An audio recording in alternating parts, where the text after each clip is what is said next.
In the sun this spring and summer with a recreational vehicle loan from Carolina Federal Credit Union in Cherryville with rates as low as 5.99% annual percentage rate. This loan includes campers, boats, ATVs, motorcycles, and even tractors. Come in and apply now, but hurry, limited time offer. Again, recreational vehicle loans with rates as low as 5.99% annual percentage rate at Carolina Federal Credit Union, 1200 East Church Street in Cherryville, online at carolinafcu.org or call 704-435-0186. Rates and terms are based on the evaluation of credit. It's time to get ready for spring. Time to head to Full Throttle Power Sports and 95 Trailers. Test drive an ATV or side-by-side today. Full Throttle Power Sports carry CF Moto, Yamaha, Suzuki, Kawasaki, Honda, and Slingshot. And check out the trailers with brand names like SureTrack, Iron Bull, and Triton. Stop by or give them a call at 704-833-1270. Full Throttle Power Sports, 100 Indian Walk in Lowell. Online at ncfullthrottle.com. They deal in fun. It's Kubota Orange Days, your golden opportunity to score a deal that will make your neighbors green with envy. Shop this year's best selection of Kubota tractors, zero-turn mowers, and utility vehicles, including the #1 selling compact tractor in the USA. And get the year's best deals, like 0% APR for 72 months or up to $2,300 off L2502 tractors. And you're invited to the Kubota Spring Open House Friday, May 17th, 11 to 1 with free food, door prizes, and up to $500 off select units. Parker Farm Service, 126 Bessie Drive, off Oak Grove Road, Kings Mountain. For over 60 years, Honda Motorcycles of Shelby has been serving this area, and they continue to do so today. Right now, you'll find a good inventory of dirt bikes, plus 150 and up to 450 models of on- and off-road bikes. See the new 2024 Honda Rebel, along with 4x4 ATVs and side-by-sides, including the Pioneer and the Talon, plus Gold Wings and Trikes. And don't forget about their parts and service department. That's Honda Motorcycles of Shelby, 4402 East Dixon Boulevard in Shelby. Online at HondaMotorcyclesofShelby.com. Get ready for Memorial Day with an American flag straw hat, just $6.50 at This and That Trading Post in Dallas. Other specials this week include bamboo king-size sheets for $17, fertilizer for lawns and flowers priced from $9 to $11 a bag. Fragrance lamps are $4.99. This and That Trading Post has Purell surface sanitizing wipes, 110 count for $2.25. 20 tablets of Alka-Seltzer Plus, just $2. Jack Link's Flaming Hot Beef Jerky is $1.50. And Clorox Outdoor Bleach makes up to 30 gallons for $3.50. And portable workstations are $11.25. At This and That Trading Post, 3857 Dallas High Shoals Road in Dallas, right across from the trade lot.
And good morning, and welcome to another Saturday Morning Sports Talk with Kevin, Zach, Tom, Terry, JP, and Chip. We're here chowing down on our McDonald's breakfast this morning. Yummy, yummy. And we'll Well, they're going to talk about sports. I'm going to sit here and play a different kind of sport. So, hand-eye coordination on matching Disney emojis to get more emojis. Strong your thumbs. Yeah. You're strengthening your thumb muscles, right? Yeah. It takes a lot of mind to combine 3 to make a match. Yeah. So why don't y'all talk about some real sports? So what were you two talking about? Chip, were you understanding whatever language he was talking about? Not quite. Not yet. No. I was confused myself. Well, good morning, JP. Happy Saturday. How's your breakfast in there? It's good. I'm about to eat it once I get off the air, which will be everybody will be happy about that. So. Yes, it's good. I'm about to eat it once I get off the air. Terry, how's about yours? Have you smelled your breakfast? Mine is gone. Sausage, egg, and cheese. Biscuit. Mine was fantastic. Tom, how about you? I had a bacon, egg, and cheese biscuit, Everybody's tongue tied this morning. And a coffee. So Zach, I'm scared to give it to you JP, right now. thank you. I do appreciate it. It's almost worth putting up with you to get our breakfast, so we do appreciate you, JP. Well, thank you for that. You're welcome. All right, Zachary, what'd you have? I had a chicken biscuit. Now, see, the thing with Zach, now he'll do that like 10 straight shows. The next 10 shows, he'll say bicket. That's what he does. I mean, he's just JP, get him two biscuits. The problem with him is he needs new material. Like he does. I appreciate you giving me he needs a writer. Does he not? He needs a writer. Give me Tom, material you're the one I know feeding him you're walking right into it. Yeah, Give me Tom, this. you're the one feeding him this, so you Give me have some to new put material. up with it. Pun That's intended, right. Terry. I'm the only person here. come on. Besides when Chip came, I'm the only other person here that actually speaks English. Oh, my lordy. We're not even going to start on you, Terry. We're not even going to go We're there. not even going to go to your Terry That's right. today. I don't have time. America listens to me, Tom. Well, been America hears you. You can't listen because you can't understand. been a new word today. What's going to be the new word of the day? We'll figure it out here in a little bit. Terry might have something for us, or Tom, Tom. We're going to start real quick. Last night here on KTC, we had a little rain delay in the game. You want to give everybody an update on the Burns game and what's going on, where it's at, and where we at? And, Let's start from the start, Tom. Okay, so Let's start from the start. We're not going to tell the whole story. Okay, we had some technical difficulties getting the broadcast started. We got them worked out. Thank you to Jonathan That's not what Smith, I asked Tim you, Phillip. I just want to thank my buddies for helping out. But we got the broadcast going. Everything's going smooth. Bottom falls out at the bottom of the second inning. Bases loaded, 2 outs. Burns up 2-0. So the first inning, North Stanley had a guy thrown out at second. If you watch the tape, he was probably not out at second, Terry, but it was one of those where he's standing up and the tag's on him and umpires out. So it was like, we'll take it. We'll take that one. And then the second or third guy got on base, and then he got picked off. So, North Stanley just kind of run themselves out of an inning. They lost 2 runners, got picked off. I'm just trying to avoid that. Oh, sorry, Tom. Go ahead. It's okay. And then Burns got things going. Putnam hit a home run. It's 1-0. And then we had seemed like we got a base hit. Guy kind of ran around bases a little bit. He scored on a fielder's choice. It was a hard hit ball to second base, but a man on third came in. I want to say it was our courtesy runner, Max Davis, that came in and scored on that because he was able to advance on a pass ball and scored on a fielder's choice. It was 2-0. And then North Stanley, again, got runners on second and third in their half of the second, Terry. No outs, didn't score. Had a grounder to third, couldn't advance, had a strikeout, and then they had a ground out and then just did not score. So North Stanley is – conceivably should be winning the game, Terry, but Burns is able to get themselves out of jams. But I've seen that repeatedly with Burns. They've been able to get themselves out of jams, and Jack Toney did a great job getting himself out of a jam. Now, Jack can't pitch tonight. I think they could conceivably bring back Colby because he pitched. I want to say that was a Monday game. Did they move that one to Monday? So he could conceivably pitch today. I believe he could pitch. So if he does, I'm trying to think of when that last Burns game was. A week's a blur, isn't it? It just all runs together. That's what I'm saying, because you've lost me already. Yeah, because, I mean, I can't Well, it doesn't take much to lose you. You're not real smart. But he could possibly pitch, but now you might be down to your third pitcher. Now, I know that North Stanley played Thursday, so their number one guy signed with Carolina. He can't pitch. Yeah. So it's going to be interesting to see who they go to because both of them were over 30 pitches. You're over 30 pitches, you can't pitch the next day, right, Terry? I think that's the rule. Yeah. So what time you play today? 1 o'clock.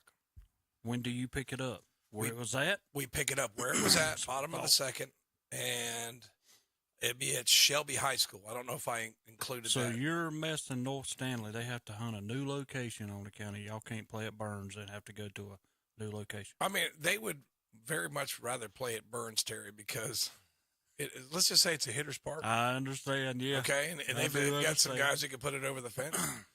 So they definitely would rather play at Burns, Terry. Okay. So I mean, is that and that's probably an advantage for Burns to be going over to Shelby.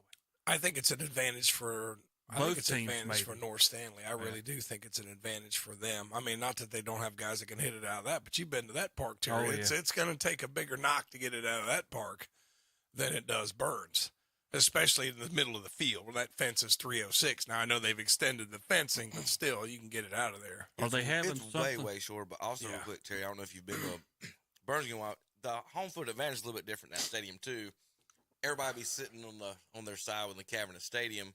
At Shelby, at Burns, the home team surrounds the visiting team like it's a battalion, and they're cutting them off and they put them in the hole and they sit up on that hill, and that's a home field advantage I that just they might think not have over at Shelby. there's a lot more room. There's a lot more room behind the catcher.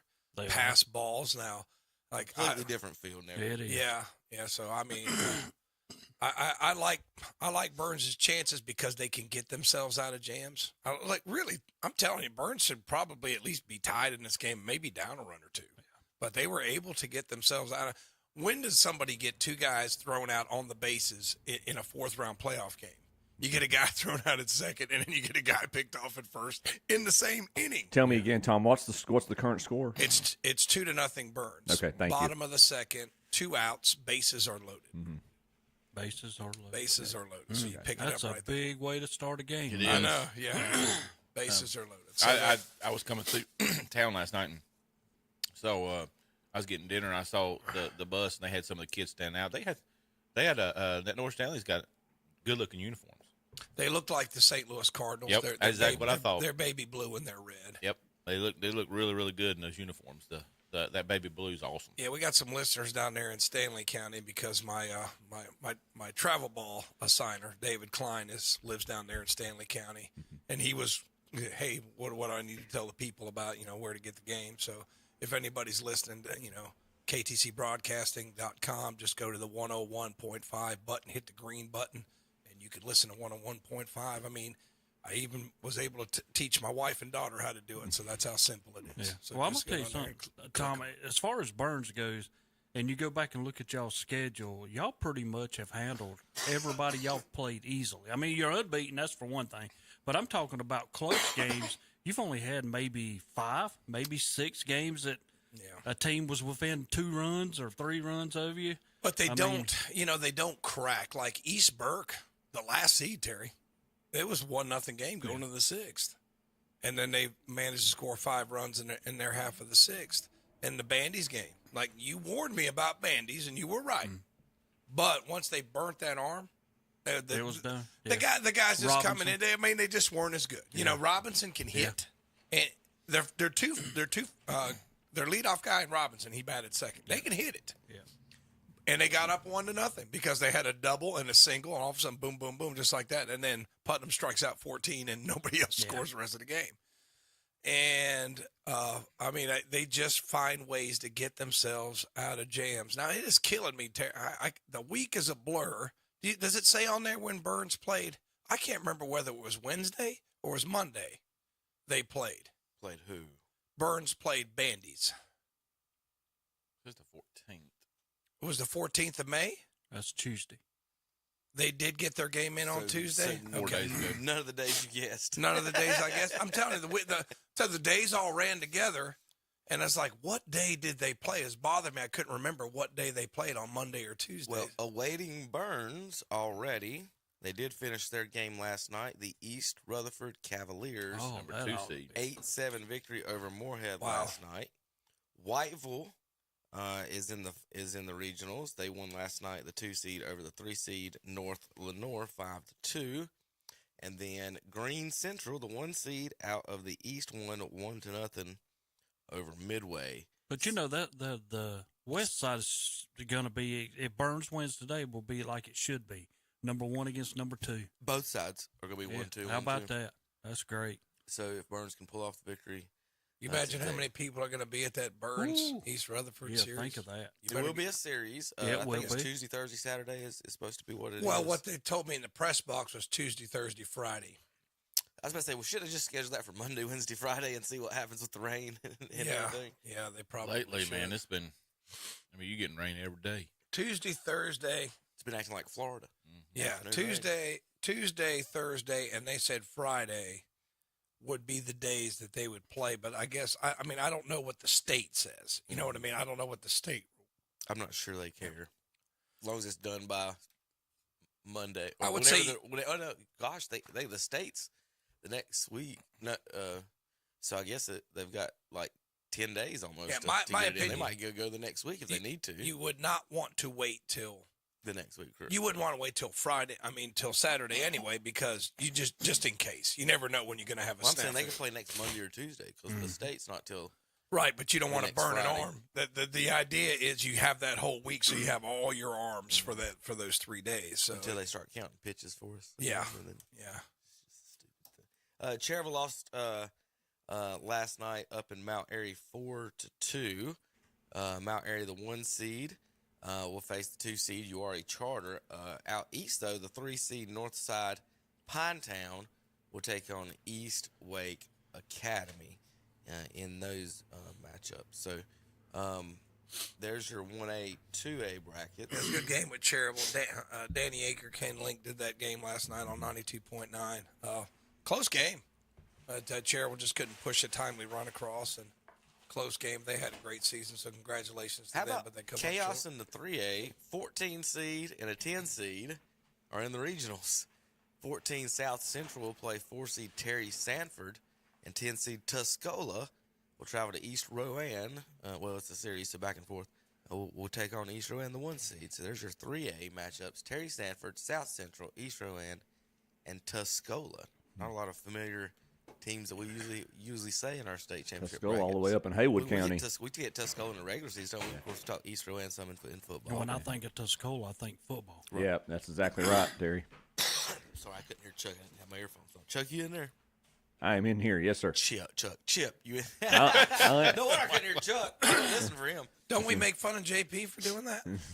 This guy here every week. We make fun of JP for doing that. This guy's here every week. Hey, been Hey. here every week. Kevin, you didn't even have a chance to ask me about breakfast yet. So. Oh, okay. Well, how's your breakfast? Well, Chuck? I was going to say that y'all inspired me last week, and I got the shrimp and grits biscuit combo. Did they have one? No, they don't have one. They don't have those in restaurants right here. Now we got another one. I mean, it's just like it'll be the same thing for 10 weeks in a row. I look forward to getting the shrimp and grits biscuit combo You next look- week.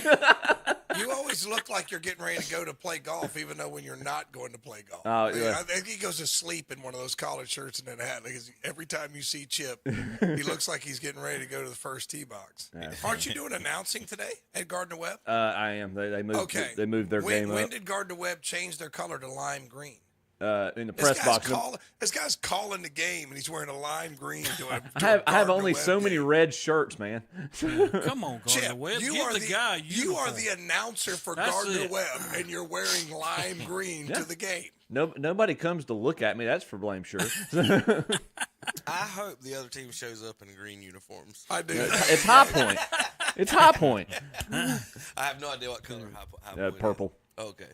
They might have a green alternative. Puff the Magic. I Dragon. do, Tom. To your credit, I do generally try to not wear. Although I don't always wear red and black, I do always try to avoid not wearing the opposing team's colors. How long have you done this? I started doing PA for them in 2006. So he's been doing this almost 20 years, and he doesn't have enough Gardner Webb shirts to wear to the game. Man, dude, I'm going to wear. I'm going. He's trying to explain himself. I've got more Masters polos than anything, and I'm not. With all due respect to my employer, I'm going to wear Masters polos. Well, next year at the chance. Masters, they're going to set you outside and says, "Don't turn here, chef." Ooh. Tom, you'd make a good hall monitor. I'm just saying, man. I'm just saying. I'm just stating a fact. I mean, I'm just saying. You know, he started it on me, so I had to give it back to That's him. Hey. I'm not just had to gonna get back. read them, Tom, but there is a website. It's called Yelp, and you can actually type in the words shrimp and grits, and type in the city. We're still doing this. So, like, you could type in shrimp and grits We're still Shelby, doing this. and it lists 5 cities. Terry, I text Anna, and I said, and send her the link to the shrimp and grits. And I said, sometimes Take your dad out to eat. I said, every weekend, or every Saturday, it's something new, and this week it's shrimp and grits. She's like, what is he going on about shrimp and grits? I said, please watch this. And I sent it to her. She said, he gets fired up about the funniest things. And I said, do you eat shrimp and grits? She said, not much, but I'm Southern enough, because remember, she's a Southern girl, right, Terry? She's not an Ohio girl. She's a Southern girl. I'm Southern enough to know that you can get them in more places than just Charleston, at least. There you go.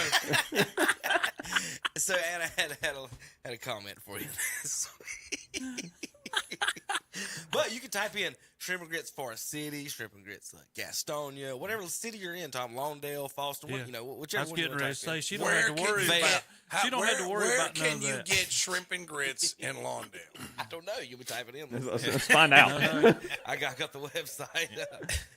Yeah. She can say a lot now that she's out of college and Dad's already paid for it. I know, right? I can't take credit for that. I will say that Anna Setafani is like her father. She paid for her own college. Well done. Good. Congratulations to her. Yola. Congratulations to you too, Tom. But That's but pretty now, good. yeah, thank you. But now I have no weight on her. I can't pull that up at like a Thanksgiving dinner gone wrong. You know, I paid for your college. No, you didn't. So I mean, Well, you could be like my daughter, and before she went in, I said, Gabby, you really like working with animals. I think you would want to work at the animal hospital. No, I'm going to go to dentistry. Goes to dentistry, comes out, hates it. She worked at the animal hospital. Did she went to dental school? Really, Carolina? No, she went down in Fayetteville. Okay, they have a dentist. I didn't realize that. I thought Carolina's the only one that had it. No, they got one at Fayetteville. So it's just a dentist college. No, it's a like a little. You go. They've got classes for it. Okay. Well, I was getting ready to say, all of them do have something. Yeah. Because I know some people who are working at certain places that have But now I can say to her, North Carolina State, and they're out of dentistry. if you could listen to your dad, I told State you what you has it? should have been doing in Yeah. the first I place. didn't think Some State kind of had- classes. Okay, I didn't know. State Yeah, had it. that's what got me. I Carolina- couldn't believe that neither. Carolina's usually where it's like. Most of them. That's like your traditional one, Tom. Yeah, I'm with you. Yeah, Dr. Wilson, for Yeah, example, Dr. who advertises with us. a lot He's in Carolina. over there. Yeah. Well, there's your map, Tom, of places you can get shrimp and grits, all those dots. So you cannot in Lawndale. It does not look like. So But 9 locations. that I'm not driving to Morganton. well, you don't have to. There's 5 in Shelby. What are you talking about? There's either, but there's our good friends over there at the Creekside Clock, Tom. Now Go the see them. Creekside is Jackie's like favorite restaurant. You can get anything there. Yeah. Anything in the world. She'll say everything. But you know what Jackie likes about Creekside? Like if you're a type of person that's not like just like burgers and fries, say like you want green beans or you want fried zucchini or something like that, you Fish. can get it there. Fish, whatever. Yeah, so Creekside's pretty good. All right, Now guys. that we got through talking about food for the last 30 minutes. We're gonna he wants to talk about We talked high school baseball for I know, 10 minutes there, Terry. he wants to talk about the Celtics. I'm not wanting to talk about anybody, We've Tom. got- I just walked in here to do the show. We've got racing to do today, NASCAR racing. For you folks, listen to the show, watch the show. You can watch it every Saturday live on YouTube. Watch the replays on YouTube as well. We do all the major sports: NASCAR, NFL, Major League Baseball, NBA, of course, our local high school sports. Well, American Legion's starting up here in the next week or so as well. So we got a lot of things to talk about today. And when we when we come back, we've got to talk to the police. We'll be back in a minute on KDCBroadcasting.com. If you are new to Medicare or would like to learn more about your Medicare options, here's some good news. Contact Ty Penhall at 704-489-6970. You have many choices when it comes to healthcare options. Let's face it, it's very confusing with all the nonstop commercials about healthcare. With over 20 years of healthcare experience, he can help you find the right plan for your healthcare needs. If you would like to attend a no-obligation healthcare event, please call Ty at 704-489-6970 to reserve your seat now. Again, that's 704-489-6970. Cherryville American Legion Post 100 Baseball during WCSL 1590 AM, Cherryville, Gastonia. Online at ktcbroadcasting.com. Your next vehicle is waiting for you at Oak Grove Auto Sales Service and Body Shop. Check out a big 2017 Ram 1500 Rebel 4x4 crew cab truck. 94,000 miles, sale priced at $31,995. Or how about a 2007 Dodge Ram 1500 SLT truck? Only 97,000 miles, priced at only $17,995. And scoot around town in a 2012 Ford Focus SCL, 98,000 miles, priced at $69,995. At Oak Grove Auto Sales Service and Body Shop, 522 Oak Grove Road, Kings Mountain. Online at oakgroveauto.com. Like them on Facebook, too. And congratulations to all the area graduates from Oak Grove Auto Sales Service and Body Shop. Finding your perfect floor starts at Floor in America in Kings Mountain. If you can dream it, they can do it at Floor in America. And come see their newly remodeled showroom. Select from up to 8 colors of waterproof LVP now in stock. And now financing is available at Floor in America. And they'll be more than happy to come out to your home offering free measurements. Now, who does that? They do at Floor in America, 602 Slater Street in Kings Mountain. Online at FloorInAmericaKingsMountain.com. Like them on Facebook, too. Your perfect floor starts at Floor in America, Kings Mountain. Come get your plants now at Hometown Hardware in Kings Mountain. Plants, and more plants. Vegetable plants, garden plants, flowering plants, ferns, and more. The selection is at its best. And they have what you need to make them grow. Plant food, fertilizer, and lime, too. And if you're a mater eater, Hometown Hardware in Kings Mountain has those hard-to-find Royal Flush and Cherokee Purple tomato plants. Hometown Hardware, 110 South Railroad Avenue in Kings Mountain. Come in and see Howard and Kyle and leave with a smile at Hometown Hardware, Kings Mountain. With the change of seasons, today's Pro in Shelby is having a sale, a clearance sale on the remaining name brand gas logs. Some are slightly used and some brand new, but they all come with a manufacturer's warranty. Also, displays are on sale as well. Come in and save and get ready for pool season. Today's Pro has all your pool supplies, and yes, they do water testing too. That's Today's Pro, 1325 East Dixon Boulevard in Shelby. Call 704-600-8393. Open Monday through Friday, 9 a.m. to 4 p.m. Like them on Facebook too. And we're back on Saturday Morning Sports Talk with Kevin and the gang. They're talking about some more sports. Well, actually, it's like they're saying something. Oh, yeah, that. We're going to report, this is from Jeff Darlington, ESPN. He actually witnessed. Ooh. He was in line behind Scheffler when it happened. So we're gonna use his words on this topic, so you folks can hear exactly what he says happened and what's going on. Zach, I need you to hit the button. Chip, you'll be muted for a minute. You could see in some of. Well, Greeny, as you could see in some of that footage, it was a very chaotic situation this morning already outside of Valhalla Golf Club as police were responding to a separate down the road. It resulted in road closures and ultimately was only a situation where officials and players could get to the point where they could even approach the Valhalla entrance. But what happened next was certainly surreal. There was a bus that did not have a driver in it that was still sitting outside of the main gate of Valhalla Golf Club. Police were trying to figure out how to get that bus moved. Scotty Scheffler was in a vehicle 2 behind that bus. Scheffler attempted to drive his car on a road that was jammed with vehicles onto the side median. Plenty of space on that median where Scheffler could move his car around toward the entrance. A police officer in a yellow jacket like those ones you're seeing there approached Scheffler's car, told him to stop. Scheffler continued to drive his vehicle, at which point the officer attached himself to Scheffler's car. Scheffler's vehicle then drove another 15 to 20 yards, making the left into Valhalla Golf Club before coming to a stop. At that point, the officer took his flashlight and start to bang on Scheffler's car, telling him to open the window or open the door to get out of the vehicle. Scheffler lowered the window. The officer then ripped the door open, pulled Scheffler out by the arm, pushed him up against the vehicle, placed him in handcuffs. At that point, I approached Scotty Scheffler and the officers. Scheffler turned at me and said, "Can you help me?" The officers then confronted me, told me to step back. I informed them that I was a member of the media, at which point one officer told me, "There's nothing you can do. He's going to jail." Another officer then approached me shortly after with a pad in his hand and said to me, "Could you please tell us the name of the person that we arrested?" So they did not seem to know that it was Scotty Scheffler, the number one golfer. Again, so a couple of points we want to go over here. Before we go any further, and Chip, and maybe you guys agree with me, what Greeny just said right there bothers me is that it doesn't matter who it was, whatever happened. Everybody should have the same rules, whether they change the tournament, move the tournament, whatever you think about whatever any of that goes.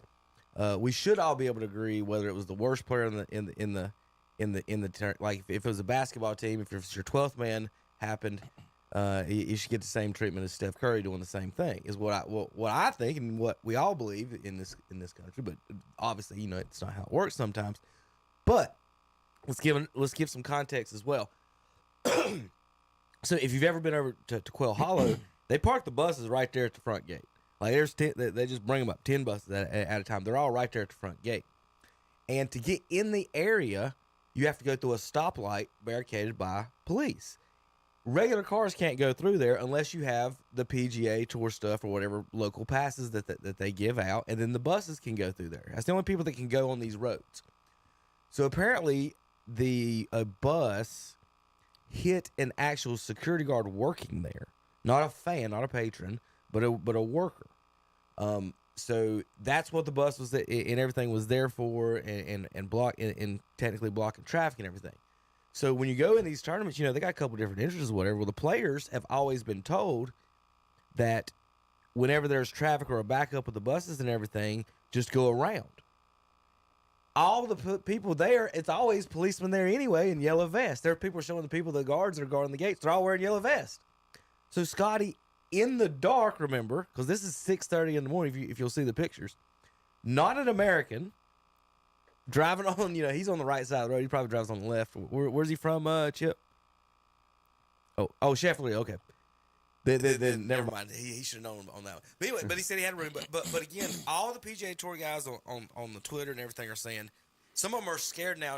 They're like, I'm going to take a shuttle to all events if this would happen to us, because this is what we're told to do, is to drive around the buses and go to our gate. So I do not. It's not like Scheffler was like speeding through a police barricade.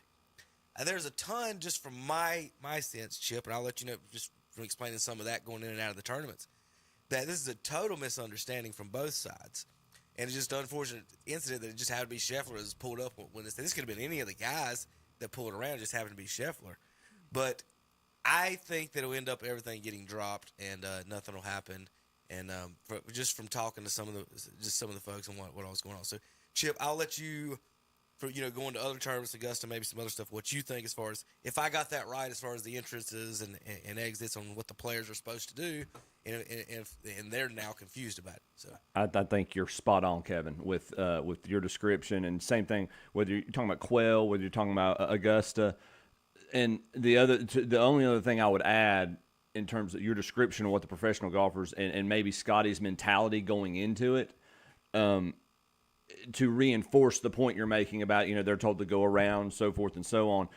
Where our reflex, and when we're going into an event, like even as a volunteer, when I'm down there, my reflex when we're in traffic or when we're being directed a certain way to get into our parking lot is to slow, to stop, wait, and get instructions. They are based on, to reinforce what you're saying, their reflex almost at this point is to keep going, is to continue, not to stop, not to stand still. So that I agree with you wholeheartedly. I think this is I don't think the policeman knew that those were PGA players coming through. Is that a correct assumption? I would for him to act the way completely, he acted? absolutely, Is that he didn't know that, and hey, these are the actual players coming through. and this I don't area. know if this is a rumor. I don't know. This is what I have read. I cannot confirm this, but that this particular security officer that attached himself, grabbed onto the vehicle that unfortunately got drugged that distance. This was like his first shift. Like he had not been there previously for the week. So and obviously it's a heightened, elevated situation. You've had a vendor or an employee for one of the vendors who's been struck and ends up being a fatality an hour before. It was around 5 a.m. when that occurred. So obviously it's a heightened. Their senses are on red alert, and yeah, it was an unfortunate miscommunication or misunderstanding on all party sides. I hate that if there was an officer to think that he got scraped up the rub is why is he continuing to drive with the guy on his car? I think he didn't realize. Hold on, Tom. How if you're moving your car and someone reaches in and he doesn't know? I don't think he knows that's a police officer that does this. 10 to 15 yards is about how long it would take to stop a car. That's my. I don't think he realized Tom at first he was attached. Not going at that speed. Not at that speed. Yeah, but not at that speed. Depends. Okay, well, Tom, let me ask you this: if whatever speed you're going at, and a man reaches into your car and grabs you by the arm, are you just going to stop within 5 yards to see what he wants? Well, is he wearing a yellow jacket? Has he got a flashlight? flashlight? I mean, you know who he is. Don't play the. I don't know who this guy is. Down the road, he knows 10 yards is that wall, Tom. How long do you think it takes to stop a car? Here's the deal, and I'm not saying anything about just this one individual in person. People with money think the rules don't apply to them. I disagree with that. Period. That's tried to drag I'm on Tom's side. That's a generalization. That's a generalization. Well, it's a so true. y'all are both saying that he tried to drag this guy down the Yeah. road. I don't think he meant to do it. No. Yeah, he went 10 What yards. I'm saying is you're not supposed to drive there, but I'm Scotty Scheffler, so I can't say the rules don't apply to me. Well, Tom, back up now. Listen to whatever you want, but that's the truth. No, listen to Kevin's point of view, though, Tom. Where he was supposed to be. When the traffic stops and the officer totally messed this up. And also, and I'm not going to say the officer messed. I think this officer, again, heightened sense of security. He's very aware of his surroundings. He's trying to do his job. Yeah. I think he was just, and that's where the misunderstanding comes from. Scotty's doing what he's been instructed to do. And you listen, run somebody over. Tom, you now can't that's get to the golf courses, run somebody that's a over. misgeneralization. That's not a fair statement, Tom. It's hyperbole, yes. It is hyperbole, but there's no way that he could have been driving so fast that he couldn't just stopped. Right then. But Terry, again, you've got to look at the context of his frame of mind. When a professional golfer in the world, someone's beating on your window. Well, okay, what did you say? You're the number one golfer in the world. Go. There it is, right there. Well, I'm the number one golfer in the world, so I get to do what I want to do. That's true. That's true. If that's Tiger Woods, do you think Tiger would have stopped and said, "Hey, what would you like, sir?" No, he'd done the same thing. He'd done the same thing. He'd done the same. You think because fans are crazy today, Tom? I'm thinking that guy's attacking me. Why does Tiger Woods get in a wreck? Because the speed limit doesn't apply to him. Yeah, but there's a whole speed different limit doesn't apply to him. I'm not going to me. There's a whole different story because if Scotty Scheffler, our number one guy that is ranked in golf, you need your picture out there, buddy. These guys didn't even know who you were. We got it under now. Now, there's the problem. If that was Tiger Woods, Phil Mickelson, I'm going to start naming people, they would have known who that guy was. They didn't know who Scotty Scheffler was. Terry, all right. Now, here's this. His defense lawyer and some of his people are really mad about this right here. They say 99% of people arrested are not putting any type of jumpsuits or anything like this. That is kind of silly. They said if they took this picture, they did this on purpose for publicity only. Is what this lawyer just said. This is a perp walk publicity stunt. And that's what they're accusing him of. I can't believe I'm actually going to say this, but his attorney's initial statement that was released on ESPN about halfway through or late in the morning yesterday, I actually thought was very spot on. I did he drives up, and to Kevin's point, traffic is stopped. They are instructed to go around it. They are instructed to continue into the property. Flash your badge, basically. Yeah, and exactly. He's driving up. He's flashing the badge. It's dark. There's lights flashing. Yes, you've got. I mean, I can tell you in that morning time, it don't matter. Unless it's got lights on it, it don't matter what color of jumps or what color of jacket you've got on with the flashing lights and the headlights. Which again, somebody made this point yesterday. American police, and I'm not criticizing. This is just an observation. At scenes of accidents, they seem to leave not just their flashing lights, but their headlights. They seem to leave their headlights on. I could very easily see Scotty driving up, flashing his professional thing. They're told to continue to keep the car moving, and not seeing the color of the jacket, not sure who this is, identifying him, and also, or the police officer identifying himself. And also, in the midst of the darkness and the lights all flashing, the lights in his eyes, the cop putting his hand up, Scotty's thinking he's motioning him forward. I could very easily see all that. And I'm not going to speak to his ranking, to his world ranking. Terry, you make the point about him not being well known necessarily. I will say this. I don't know. Scotty has not been one of the ones who's been as outgoing, and that's to me at least when I've been to the Masters, and that's his reputation. He is a very soft-spoken, laid-back, kind of just very. The joking criticism is he's almost boring. He is from what I gather from his reputation, he is the last golfer on tour who would dare do anything like, "Do you know who I am?" That is not his MO. That is not his personality. That's why I'm not going to criticize the police. They were doing what they could. It was a very stressful situation for them. I'm not going to criticize him. I think it was just a complete miscommunication, misunderstanding on both sides that turned out very unfortunate. My quick theory on why he's not that popular is because of his swing and his feet. and it's not that like people don't like it, Chip. It's that for the past 15, 20 years, everybody's been taught that you have to be a freaking golf robot to play golf, and he doesn't do what other people do. It's the Jim Furyk of our age, and where golf instructors don't want to see that, don't want to coach it. See, and it used to be Tiger, like, hey, you can lift weights, you can swing hard, you can do what Tiger does. But they ain't gonna teach Scotty stuff, it's not cool the way he swings and any of that. So I think a lot of that is maybe that. But the only difference. Yeah, go ahead. Play the attorney clip. Advised to go around and turn left into the facility to come and do his pre-round preparation. The officer who charged him obviously didn't know that, and so. He did what he was instructed to do, and, the officer who arrested him didn't think he was supposed to be doing that. And so that's where the miscommunication occurred. Whether they were part of the same, they were on radio together, the two officers, as to why they, didn't believe he was allowed to do that or whatever. He's in a marked courtesy vehicle with his credentials out and did what he was instructed to do. Is it possible that prosecutors may drop these charges? Anything's possible. Okay. Sure. Have you been in talks with prosecutors? Obviously, to get his bond set, I've got to talk to prosecutors. So, anything is possible. They'll either be dropped or we'll go to trial because he didn't do anything wrong. So we're not interested in, any sort of settlement negotiations or anything like that. He didn't do anything wrong. It was just a big miscommunication. But, it was kind of a perfect storm of circumstances that the fatality was down the road. And one thing needs to be clear. He didn't drive through any accident scene or any investigation. None of that happened. That kind of misinformation is out there, and that did not occur.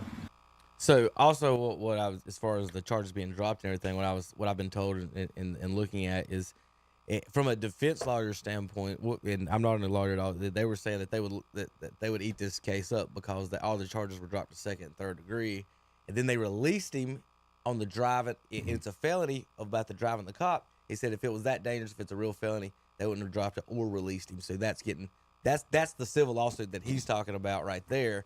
If they happen to keep the charges, the civil lawsuit will get dropped. They're not. Right. They're not. They're not. But the whole thing kind of reminds me of the Nixon quote: "When the president does it, it's not a crime." So I think it's just depends on who does it. If I would have done that, I would be in a jail cell right now. Yeah, I would be. No, if you drive with a policeman on your car, I would be in jail regardless of the circumstances. If it had been one of the guys we was talking circumstances, about I would before, be in jail. that didn't make this Right. cut, they would have still been in jail today. Right, it'd been in jail. courtesy shuttle car, and that guy had no Tiger idea didn't make the cut. what they were I doing. mean, I'm just saying. I'm just saying. I'm not even gonna say the charges are gonna get dropped, and I do believe there's a miscommunication. But the only thing is, you don't need to be continuing to drive with a guy on your car. I mean, I just don't. That's the only part of it that I would say. Still Hey, think hey. I can't believe you're still on that though. 10 yards, Tom, is not dragging someone down the road. It's stopping. Does anybody your have it car. on video? I don't think they do. Okay. But I'm just saying, Tom. I'd like to see them because everybody can say 5 yards, 10 yards. That's all hearsay. Nobody hitting knows. your window. I just don't see myself stopping for anyone unless it is an officer with a gun out. Like, I'm not stopping my car for anyone beating my car at any point whatsoever. But he did in 10 yards. That's just near to the wall.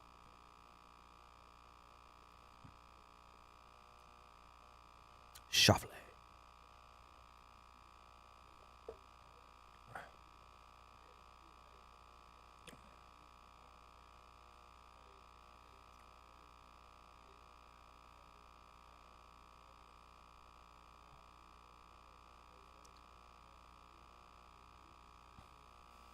As you can in a safe manner. I think the cop he didn't know who could come through there. Yeah, that's exactly what happened. Yeah. The lawyer said he's got a PGA Tour shuttle. Mm-hmm. He's got his credentials out. That dude had no idea what was going on, and he acted out of character. He's already been suspended, by the way, Tom. Hey, I just want to say one thing. The guy that did it has been suspended. Does he not call me an elitist all the time? Boy, he sounds like an elitist today. Oh. I didn't say he should get out because he's. I said they all should have. I said. The cop, it don't matter who that was. I think the cop's in the wrong. He should not have done. He probably was a heavy-handed. I'm not going to say he was. I'm not going to say that. Why are we jumping? But think about it. Why are we jumping on doing what vehicles? he's supposed to do. There was a guy doing what he's supposed to do. He didn't know he was doing what he's supposed to do, and he attacked him. I don't think. There you go. I don't think we know that. There you go. We don't know. I'm glad you said that because that's exactly what happened. This guy, in other words, was not properly trained. Correct. Based on what we've heard in the media. But he's the one that's suspended. I want to know who the guys are who trained him. You've heard. They ought to be suspended. We're all basing what we say on the media. I agree, Tom. The media's not always right. I agree. So it's presumption. It needs to come out. And all I'm saying is we've heard many people. When we see somebody maybe, a little heavy-handed with the police, you should have kept your mouth shut. Should have done what the police said. But when it's Scotty Scheffler, fire the guy, suspend him. He's terrible. He doesn't know what he's doing. Who trained this guy? So I'm just saying that it's as old as man. It's a double standard. I mean, you guys are probably right. This thing's going to get blown out of proportion because it's Scotty Scheffler. Is. It's going to get blown. If one of us would have done it, they would have charged us with a felony. We'd have called a lawyer. They'd have reduced it to a misdemeanor. You'd have paid a $500 fine and went home. Well, that's what would have happened with any of us. But with this guy, because he's famous, and they are gonna make it. Schauffele's in the lead at -12. Morikawa is 11. This is the other part of the news that's impressing me. How about all this goes around, Scotty still goes out to shoot 66? Thiegal is 10. I am number one here. I'll show you. Scheffler and I agree with and that. Hubbard are all 9. Hovland, Eckert and Finau are all 8. I was wondering why the live guys were in this, but this is like this is a major championship. One other thing, this to further disappoint this. Get off Scotty Scheffler for a second, but there were out of the top 30 golfers, or the top 30 right now in the tournament, only 2 golfers shot over par yesterday. One of those was Rory McIlroy. Didn't he get in a divorce? He announced it. He was the off the course news up until yesterday. Yeah. But with him, I told my friends when he announced that first of the week, be careful. The last time he broke off in a relationship, he went on a tear because when he broke off his engagement with Caroline Wozniacki, the tennis player, that's when he won the Open Championship and the PGA right back to back. It's funny you brought that up. A guy that I work, he works with Sundrop. I'm Pepsi. We work side by side a lot of times. He said, I'm putting everything I own on McIlroy. Yeah. Last time this happened. Yeah, exactly. He left his wife at the altar. And where was the PGA at the first week? I would have said this. Where was the PGA the year he did that? At Valhalla. So this is the video of Before we go to break here, of a kid about to putt, and he's got a chance to beat his dad for the first time ever at golf. I guess to play a little 9-hole competition, maybe par 3, and you know, Chip, you've got young kids, and they're going to be up soon. I've got you muted in there for a second, but this is how you got to do it. You can't never let them get an inch, Terry. Right? I agree. Here's the putt from 15 feet. Lines it up. Nice little roll. Straight. Boom! Oh. You just pissed that kid off. That's just terrible. Pete Stoyakovich just kicked that 60 yards. What do you teach? What a good. What are you teaching the kid? What a good putt, too. What are you teaching the kid? Is that not what you're supposed to do to your son? He's about to That's beat you in terrible. basketball. Boom! Not today. That's just terrible. Tom, I'll play my kids. We'll go to 11. I'll play them 1-on-2, Terry. I don't blame you. I'll let them get 10. And then I'll score 11 straight. I can't block it. Well, you know, he probably yeah. I wish Caitlin Clark was there so she could beat you 11-0. I'm glad. I'm glad you brought that up before break. Here you go, Tom. Here you go. I sent out some texts. I did some investigation this week, Tom. Oh Lordy. And I text some folks, Terry, that you could vouch for me. I text some former starters in high school basketball and one bench player that didn't never start and kind of barely made the team, and ask every single one of them if Caitlin Clark could beat them at basketball. And every single one of them laughed their butts off at the question. So a bunch of sorry dudes have been sitting on the couch drinking beer for the last 20 years are going to beat Caitlin Clark Now, at Terry, basketball. listen to this. Now, Terry, okay. Now, Terry, listen to this. One of them, his wife, played basketball at Lenore Ryan College. She's pretty good. You might know who I'm talking about. Full ride at Lenore Ryan basketball, Tom. Her husband did not play basketball in college. He played baseball in college. He's a baseball player. Terry, I asked him if you and your wife played basketball at any point in your lives at her best ever, and you right now, what would the score be? He said 21-0 unless I wanted to have a little love and I'd let her get 4. So because he declared it, it's true. I'm just saying, Tom. She's So, a Division I full-paid basketball player, and he said his wife wouldn't score a point on her if he wanted to. Okay, have they played? Okay, that's what I thought. That's exactly what I thought. Plus, we're talking about a girl that played at LR. No disrespect to LR and Caitlin Clark. Okay, I mean, I just there's said a difference. college basketball player versus a baseball player, and you just can't even take the fact that he's It's like, not a she's fact not if you touching- declare it, he's Kevin. like, You she's just not can't scoring say on me. something. But you just Tom is the greatest announcer in the history of Blow your mind that sports. some I have chick declared can't it. beat It is Can't true. be good. I have declared it. Tom, It's a papal bull, Chip. You understand that? It's a papal bull. So I have declared it. Terry, I Yeah. called a friend who played at East Gaston. He's crazy. People crazy. Played power forward. I don't remember if we were Tyler Berg. He was like 6'8". Calvin, if you're listening, Call mandatory him. hallucinogenic drug testing at KTC because people are delusional. Terry, Delusion. You're on shrooms or something. Terry, You're I talked to delusional. the all-time leading scorer at West Lincoln High School, and he said he would win 21-0. I talked to the point guard that I played against at West Lincoln High School. He said he would win 21-0. I talked to a power forward from East Gaston High School. He said he would back her down and he would win 21-0. Every single person that I've talked to who played high school basketball and started said they would win 21-0. Says the same BS. The backup guy I talked to said he might let her score. Yeah, a couple. So a backup guy. But in what a high I'm school telling team. you, Tom, is that when you talk to people who have played basketball, who played or not, this is just as absurd as you think it is. It's absurd to us on the other end. Is what we're saying. Well, why don't we prove it? Like I wish. I told you I will play Burns girls. I tell you what, me and you 2-on-5, and all you got to do is stand at the free throw line, and I'll throw you a pass if I ever get in trouble. And you throw it right back to me, and I will win. Okay. I will win.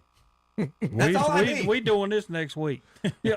That is all I need. Live on location. That is all I need. I need this is going to be live. I need on an KTC outlet passer, and I will beat the Birds basketball team 1-on-5. Maggie Earl, one of our starters, is in my first period class, so I might run it by Maggie that I've got a friend who thinks he could beat the entire But girls Tom, you basketball have to team play by to beat them, though. There's a difference here. I might be biased, so you me? might have to take cousin Zach with you. I don't need you to do anything but stand at the free throw line. And if I ever get my dribble messed up, I can throw it to you, get it back like Steph Curry, and score. Okay. I just need you to be Draymond and not do anything. Okay. And you'll be in a Hall of Famer. And what do y'all want to go? Okay. What about defense, Kevin? What about am I supposed to play defense? I got to play defense. I don't need you to. I just need you to stand there. You don't need me to play defense. I really don't. Okay. They're not going to hit any shots. It's a men's ball. Yeah, you have to play with the man's ball. We're playing real basketball with a men's ball. Okay. Tom, it's such an easy game. I'm just I have played. I didn't play in high school, but I did play some organized basketball. Calvin, I hope you listen to this. This needs to happen. Actually, I hope he's not, because if he's listening, it's going to be mandatory hallucinogenic drug testing. Was there any girls and suspensions Tom, for us? You played what? For saying you played soccer at Crest, right? Was there any girls on? You did not play. I did not. Tom, I played golf and I played football. Tom, listen to me. Yes, I'm listening. You're listening. I hope everybody in America's listening. That's what we're listening to. They're not. But they go are. ahead. Go ahead. Y'all will sell out the gym if this happens. I'm telling you. It would be a really good fundraiser. It would. Yeah, it could be a fundraiser. Be a good fundraiser. KTC's own crew of 2 can beat the girls' basketball team in a battle of the sexes. I tell you what, it'd be. We can put it in the paper. I don't just use Andre because I know. Use Andre. We could have a food truck. If Andre's allowed to shoot, and it's make it take it. Zach, we could have a food truck, and we could do shrimp and grits biscuits. I mean, this is just the most ridiculous. Does Bicketville? We can do Bicketville. Shrimp and grit biscuit. They're all going to be Caitlin Clark 21 to nothing. Terry, to Bart Bell. How many? What's the score? 21-0. Is it not? Maybe. Thank but now you. we're Thank also sitting here and we're talking about, and no disrespect. No disrespect. The girls' basketball team did go 12-15. They did. Well, how many points are leading scorer yet? I do not know on that. I'd have to go into. How many of those wins over Wesleyan? None. Terry looked up their max preps. That's what I'm saying. All right, we'll be back in a minute. ABCBroadcasting.com. There you go. Delaney Pless of Shelby High School is this month's McDonald's WOHS What's Up Shopper Scholar Athlete of the Month. Delaney is the daughter of David and Crystal Pless. Delaney was on the Shelby Golden Lions swim team and also was on the tennis team in the fall. Her grade point average is 4.625. She is a member of the East Ridge Baptist Church in Shelby. The McDonald's KTC Broadcasting What's Up Scholar Athlete Award is to recognize a student athlete not only for accomplishments in athletics, but also for overall achievements in the classroom and for overall school and community citizenship. Oh, Elizabeth. It's a big benefit concert with all proceeds benefiting the Shriners Hospital for Children. Saturday, May 25th, from 4 to 9 p.m. at Woodmill Winery in Vail, featuring former Statler brother Jimmy Fortune, along with Darren and Brooke Aldridge and special guest Josh Daniel. Admission is $25 in advance, $30 for the day of show. Bring your lawn chairs for music, family, food, fun, and fellowship.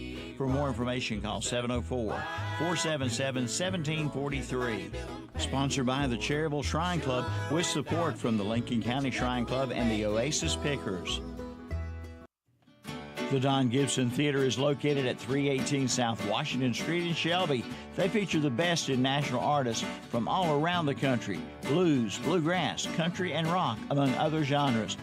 Coming Friday, June 7th at 8 p.m., it's Bee Gees Gold, a tribute to the Bee Gees. And on Saturday, August 17th at 8 p.m., it's comedian Killer Bees. And Saturday, August 23rd at 8 p.m., it's the 84 Van Halen Tribute Band. For tickets and information, call 704-487-8114 or stop by the box office today. It's Kubota Orange Days, your golden opportunity to score a deal that will make your neighbors green with envy. Shop this year's best selection of Kubota tractors, zero-turn mowers, and utility vehicles, including the #1 selling compact tractor in the USA. And get the year's best deals, like 0% APR for 72 months or up to $2,300 off L2502 tractors. And you're invited to the Kubota Spring Open House Friday, May 17th, 11 to 1 with free food, door prizes, and up to $500 off select units. Parker Farm Service, 126 Bessie Drive, off Oak Grove Road, Kings Mountain. Now is the time to head to Marburger Chevrolet in Shelby for that new 2024 Chevrolet Silverado 1500 truck. Now get 2.9% APR financing for 72 months for well-qualified buyers. Or get $5,000 total value with your eligible trade-in. And that's not all. Get 1.9% APR financing on the new 2024 Chevrolet Equinox for well-qualified buyers, or get $2,500 total cash allowance. Marburger Chevrolet, 200 West Dixon Boulevard in Shelby, online at marburgerchevy.net. At Coyote, we're going to treat you like dirt because we hold dirt in the highest regard. We're honored to find it under our fingernails, lucky to be caked in it at day's end. It keeps us humble, honest. Dirt gets taken for granted by most. But if you know us, you know getting treated like dirt means getting treated with respect. Coyote, we dig dirt. Your Coyote dealer is Weston Sales, Highway 18 North, Highway 27 intersection west in Vale. And we're back on Saturday Morning Sports Talk with Kevin and the gang. Y'all want baseball or basketball or football, Terry? What you ready for?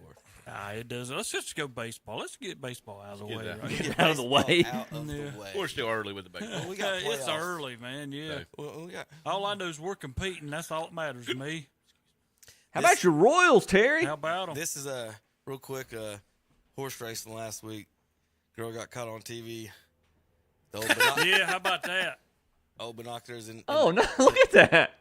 Yeah, I've seen that before. Now, what's funny about that is that the previous week in St. Louis, the security guys they check your binoculars. They'll take them out and they'll look through them.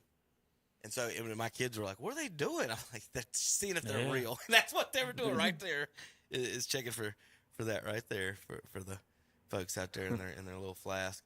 All right, we'll talk a little baseball. We talk about hitting all the time, and here is the difference between Arraya's swing and Giancarlo Stanton's swing. Arraya's swing is from tip to they're measuring the bat tip is 4.5 feet, and Stanton is 9.7 feet. Whatever they could have just put the inches and points. Yeah. At And point, that's how if you had Tony Gwynn's, his is just like that. Arraya's. It's real quick and simple. And someone asked, can we get a combination of a shorter swing with the power and speed of Carlo? And my response was, yeah, that was Barry Bonds. That's exactly what that was. If you put those two together back in the day, I was always amazed by how much power he did get with the. I'd like to see what such a short swing. What size bat he uses versus, because Bonds always uses that small bat. And this choke is up me, on it. and I know a Sure lot of did. people don't worry about total things, but I do.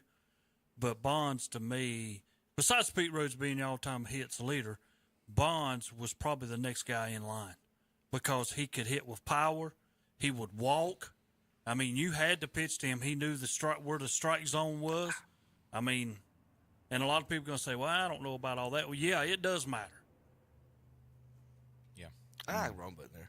He's even before, him bulking up like he did, he was very, very good ball. Oh, he was still phenomenal five-tool player. Yeah. Even before the dope. All I know is Allegedly. as of today, Allegedly. and Chip brought them out. If the playoffs would start today, Kansas City's in. That's all I got to say.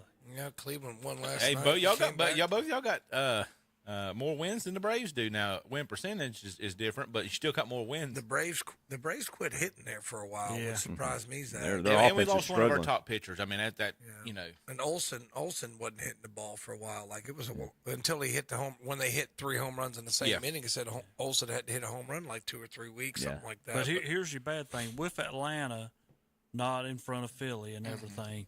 They still 6 games up in a wild card, so they're gonna make it. I mean, they're too talented. Philly's team does good. Just look at that Cleveland and Kansas City. I hate Philly, so. Yankees in first by a game over the Orioles. Tampa is 2 games over 500, 7 back of the Yankees in the Central. Guardians 1.5 on the Royals. Then Minnesota is 3.5 back. Tigers at 500, 5.5 back. Out west, only 1 team over 500. Seattle. Game and a half back is the Texas Rangers. I would like to give Tom credit here. He 3 weeks ago I was talking about getting nervous about Aaron Judge's slow start, and Tom's the one who said Yankee fans getting all bent out of shape after just a few weeks of play. They do. I mean, I remember in the playoff series he was struggling a little bit. They were booing him. Yeah, it's like you have to be from New York to boo Aaron Judge. I mean, it's just that's how stupid you are. Do you realize if Aaron Judge played in Cleveland, could you imagine that? There'd be songs on the radio about it. They don't have statues. Everybody, they'd have a statue. Y'all do. I'm just telling you, man. Y'all do make songs about it. It's just.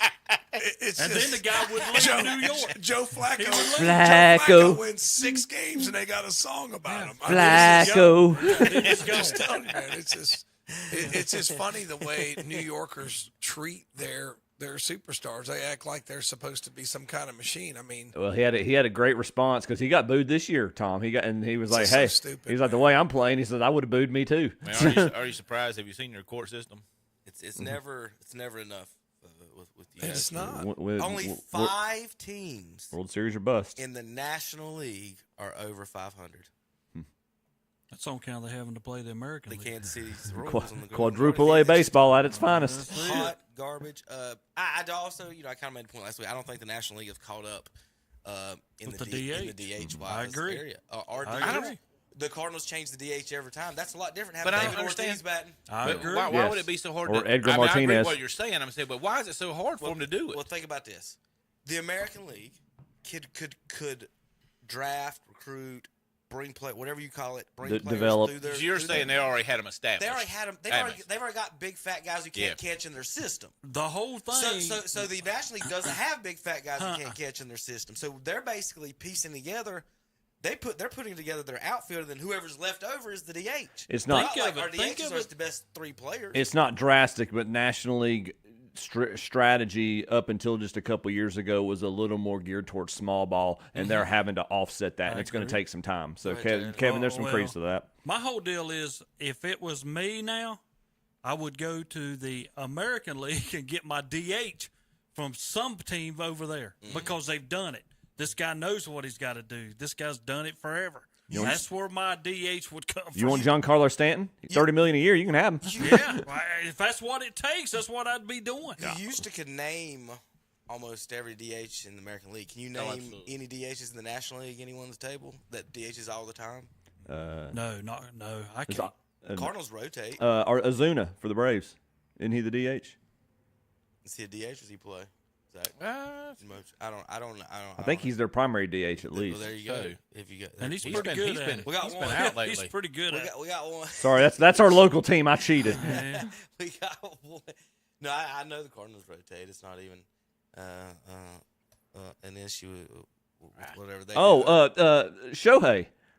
Well, we kind of cheated on that. Also pitches. The Phillies and Braves are above 500 in the East. Phillies got a 3.5 game lead, best record in the National League. Milwaukee's and Chicago are over 500 in the Central, and the Dodgers are the only team over 500 out west. I do got a few fun tweets for the day from baseball. How about real quick, Kevin? How about this number 1 prospect for the Pirates yesterday? Struck out the first 7 Cubs and struck out 11 overall in his second start. Is that Paul Skeens? That's the one they was so happy about bringing up. The MLB was. That's the one he's dating. What's her name? He's like the Strasburg guy. Yeah, he's dating the LSU gymnast who's a social media phenomenon, whatever. I forget her name. This is the baseball American League National League rankings based on all-time wins, all-time win percentage, and all-time playoff wins comparative to each league. So the Yankees and Cardinals are the comparative teams there. American League National League. Then 2 in the second spot, L.A., San Francisco. 3, Boston and Cleveland there. Then Detroit, Pittsburgh, Kansas City, and Texas. I guess y'all got the same. I thought that was American League National League. That's what Good job, Dodos. Yeah. And the Braves. They messed that one up because the Braves are up there with the Padres. So, Brooks Gay, your tweet is not on point. What is it, Terry? Well, I was going to say this when we go back to the DH. I didn't even know who Kansas City was, so I had to pull it up. Maybe we need to go to the American League and get one. It's Franmil Reyes. You know what he's batting? 186. Maybe we need to go hunt somebody. We do too. Ozuna is one, and Adam Duvall's the other. So I could pull it up, but it'd be a little bit much. But the baseball, the batting average is lower than it's been in about forever, if not all-time low batting average. I think it's like 240 something right It's now. been It was 270. trending down. Yeah. Ricky Henderson walked 796 times leading off an inning. Wow. Okay? That's more times leading off an inning than Lou Brock, Aparicio, Banks, Clemente, Curry Puckett, Sandberg, and 50 other Hall of Famers did in their entire career. But think about and he did that leading off an inning. So he really probably was a double or a triple. Right. Is it from leading off? A walk's a double. Yeah. Because he's still in second. Yeah. The Brewers have now won 8 straight games against the Cardinals. That has never happened before. This is Cardinals going down in flames tweets, Tom. There's just not fun. You're talking the fans aren't having it this year. But we've also entered territory that's rarely seen around these parts. Hang in there, folks. This coach has got 2 more years left. All right. Is this the best promotion that you guys have ever seen at a baseball game? I'm playing a little bit of music, but not too much. Let's see. Zach, go ahead and hit it.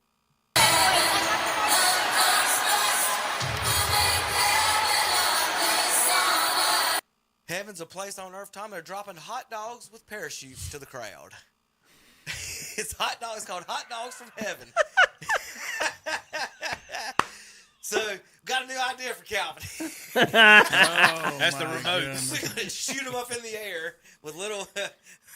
I'll have some parachutes attached to them. I'm going to have to talk to the American Legion about doing that for the World Series. You get a potato gun, and you shoot them, Terry, over to the local houses, and they just land over with the parachute. You have to rename the potato gun. There's hot dogs. There'll be a lot of dogs outside. Flying in from This is Cleveland, I think. No, it's not. I can't remember where it was. You know how dogs do. Once they understand what's going on, they'll be out there every day at 2 o'clock. Like they got a watch. That's right. Be sitting there waiting. I'll tell you what should be another promotion. I know this isn't about baseball, but it was a soccer match where a raccoon got on the field and they had to watch the field crew chase it around and try to capture it. Mm-hmm. That could be a great thing at a baseball game. Just set an animal loose and watch the crowd. Do it on purpose. Yeah. Watch the crowd chase. I hate to be that guy, Tom. Here comes Kansas City. I hate to be that guy, Tom, but I saw that video this morning, and the tweet I saw about it, somebody commented, was like, this is the most exciting thing that's ever happened in a soccer game. Yeah, somebody doesn't like soccer, yeah. I mean, it was so funny. I saw the raccoon. It was a big boy. It was, and he ran all around that field, and they could not get him. And you better be careful of those things. Are you going to be the one that says I don't catch him? No, that's be careful. Official. That's for the animal control. That's not regular people. You better be careful with those. Terry, have you seen this? It's Kansas City. Yeah. What's his name? Pasquantino? Pasquantino, yeah. What was it, Terry? Pasquantino. Don't tell him. This guy said De Leon. Remember that's that? Close. De Leon. Sasquatch. Yeah. It's Sasquatino. Yeah. Tom, is that Italian? Pasquantino. I think it's... Tino's Italian, isn't it? Pasquantino. There you go. That's really close to Cinephonic. Pasquantino. Yeah. Just say number 9. I'm pretty sure number 9. All right. So this is Kansas City Royals hitter Pasquantino, and his mom is in the second row taking pictures with her cell phone, and he's on deck, and he walks over to talk to her for a second. Zach, hit the button. Now it's spinning and spinning. Of course, once I hit go. Wheel of Death. Yeah, right. Oh, come sometimes on. If you back it up, it'll catch back up. I'm already at the back. Okay. A lot of times, if you do that, it will play through. But Come on, Paul. It's only 8-second clip. I know, right? It's 8 seconds. I've talked longer about it than I did. Yeah, I might have to roll back through it and get that. That's what happens when you try to make fun of Kansas City. That's what it is. All right, did you see this? Matt Carpenter's bat broke before it hit the ball. Look at That this. was down there to handle. That force. Did you hear in the Cherryville game when the umpire got hit by the kid warming up with a practice swing? Hit the umpire in the arm and he went down? Yep. Look at that. But I would be checking that bat. It was a foul ball, Terry. The bat glanced the ball. Yeah, I mean, I'm with that, but I would have been checking that bat. There's something really wrong. Broke off at the handle, Matt Carpenter. That's got to be scary. You're the catcher. It ended up like sticking into the ground too, like the bat did. Let's see if we can. This Kansas City guy, he's still over there spinning. He didn't want Terry. I guess. Well, let him keep spinning as long as we're winning. You're a silly guy. Let's see, where did he go? Kansas City. All right, here we go. All right, Vinny is his name. Terry, if you didn't know, and I know you didn't, but no, he's been in our lineup for a while. Mom, you don't have to take pictures. There's people over here that do that. There's professionals that take pictures at games. That's right. What's wrong with you, son? She said he's trying to tell her there's professionals Mom, here you don't that have do to take that. She pictures. goes, but I have my phone. There's people over here that do that. There's professionals that take pictures at games. That's right.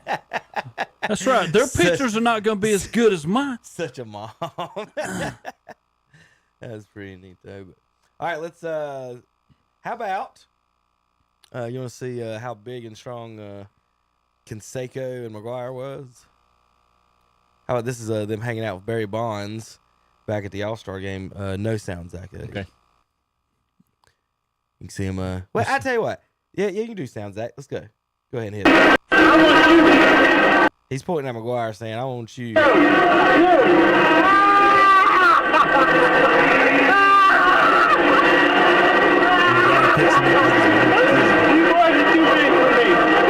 You boys are too big for me. But seriously, watching them stand beside each other, people forget McGuire and Canseco were like 6'4", 6'5". They weren't. Yeah. Yeah, I think that was like then both of them got together after that was this like and 90. went to a bar, and they both said, "This is what you need to do." Well, according to Canseco's book, Yeah, that's right. which I have. As a matter of fact, I'm glad you said that because I did get Kevin one of them books. You do have that. You need to read it. Yes. No, you need to read it. It's very to good. put it in here. Whether you can read it, you can take it All home right, or I've got whatever. it. But I got you that book. Oh, it's fantastic. It's one of my favorite books. Absolutely. I'll it's in my closet. All right, talk about bat speed. That's like with golf speed and everything like that. That's all everybody talks about. Chip, it's how you putt, not how you drive. In baseball, here's Reyes. More on his hitting. 62 mile per hour bat speed is the slowest in Major League Baseball since 2022. Giancarlo is 80 miles per hour, the fastest. Reyes is hitting 332. Giancarlo hitting 206. And Reyes hitting 427. Giancarlo 185. 310 Ks for Giancarlo, and 90 Ks for Reyes. And Terry, this was the thing. Like when my thing against DHs and those guys is like, well, I look at that, and then you say, can he even catch a baseball? And you're like, no. So all he can do is just swing really hard and hope if he hits it, it's going to go really far. And he does hit it and very some people far. do that. But there's a big difference between what a real hitter is, and you can look at those numbers right there, and then someone up there just hacking, swinging as hard as they can. Like Baseball's almost went like basketball. You talking about the batting average going down. Mm-hmm. Chip mentioned they used to play small ball. We don't do that anymore. And you look at the NBA and how that's mirrored with the way that they run their offenses and the 3 points and everything else. Shoot threes or get fouled. Yeah. I mean, it's kind of it's not entertaining like it used No, to it's be. not. I mean, And small ball is, and I have to go back because the last small ball team that I know, and we had a little bit of power, but Kansas City 2015 was small ball. But they also, that's when the whole pitching rotation started because our starting pitcher didn't have to go but 5 or 6 innings. And then we had a pitcher for the 7th, another pitcher for the 8th, and another pitcher for the 9th, in that group. I mean, that their cleanup hitter was Bernie Williams. Now, Bernie was a great player, but he never hit 30. I think he hit 30 home runs once in his career. Yeah. The key to that team was the pitching rotation. You had Clemens, Pettit, Wells.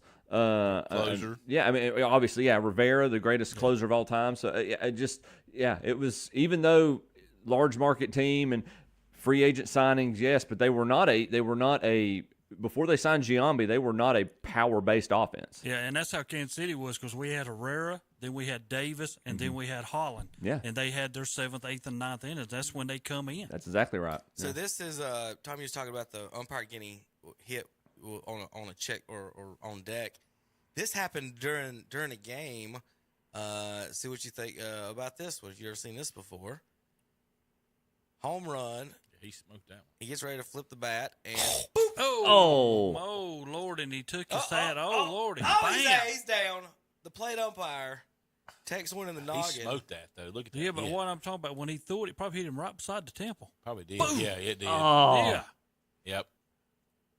Oh. So the player in his bat toss tries to swing it back to the dugout.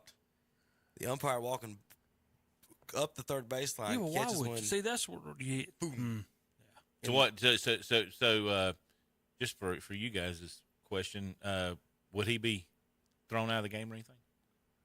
No, accidental. It was stupid throwing it. I know what Terry's going to say is he's in the third base dugout. Why are you slinging the ball across the catcher and across everybody? Yeah. That's what he should just laid it down and went on. That's the stupid part. It's throwing it back towards third base. You could let him score and then throw him out. The fortunate thing there is because the yellow part's. I don't know if y'all caught that, but Tom's like, let him get the home run, get scored, and then when he gets there, toss him out. The fortunate thing is it's the handle that hits him, because the yellow part's the thick part of the bat, and I think that misses him. Well, he's lucky he didn't slam his head down too, because I mean, yeah. after he daggum got hit. Well, one thing is he kind of comes lollygagging out of there, and Terry, if you're going to come out, go. Get your tail, or just drop back to the point of the plate. Well, there's no point in being 3 steps beside there. You're just kind of in the way of the runner or whatever. Exactly. I mean, get yourself out of the way, man. They tell you in umpire school, protect yourself at all times. Yes. Get out of the way. The last 10 years winning percentage in each league. So they rank the teams 1 through 30. Based on their winning percentage, and this is where New York is last. Where it ended up. The worst team in? Well, there's one kind of sitting at the Jets and the Jaguars. There's only 30 teams in basketball and baseball, 32 in football.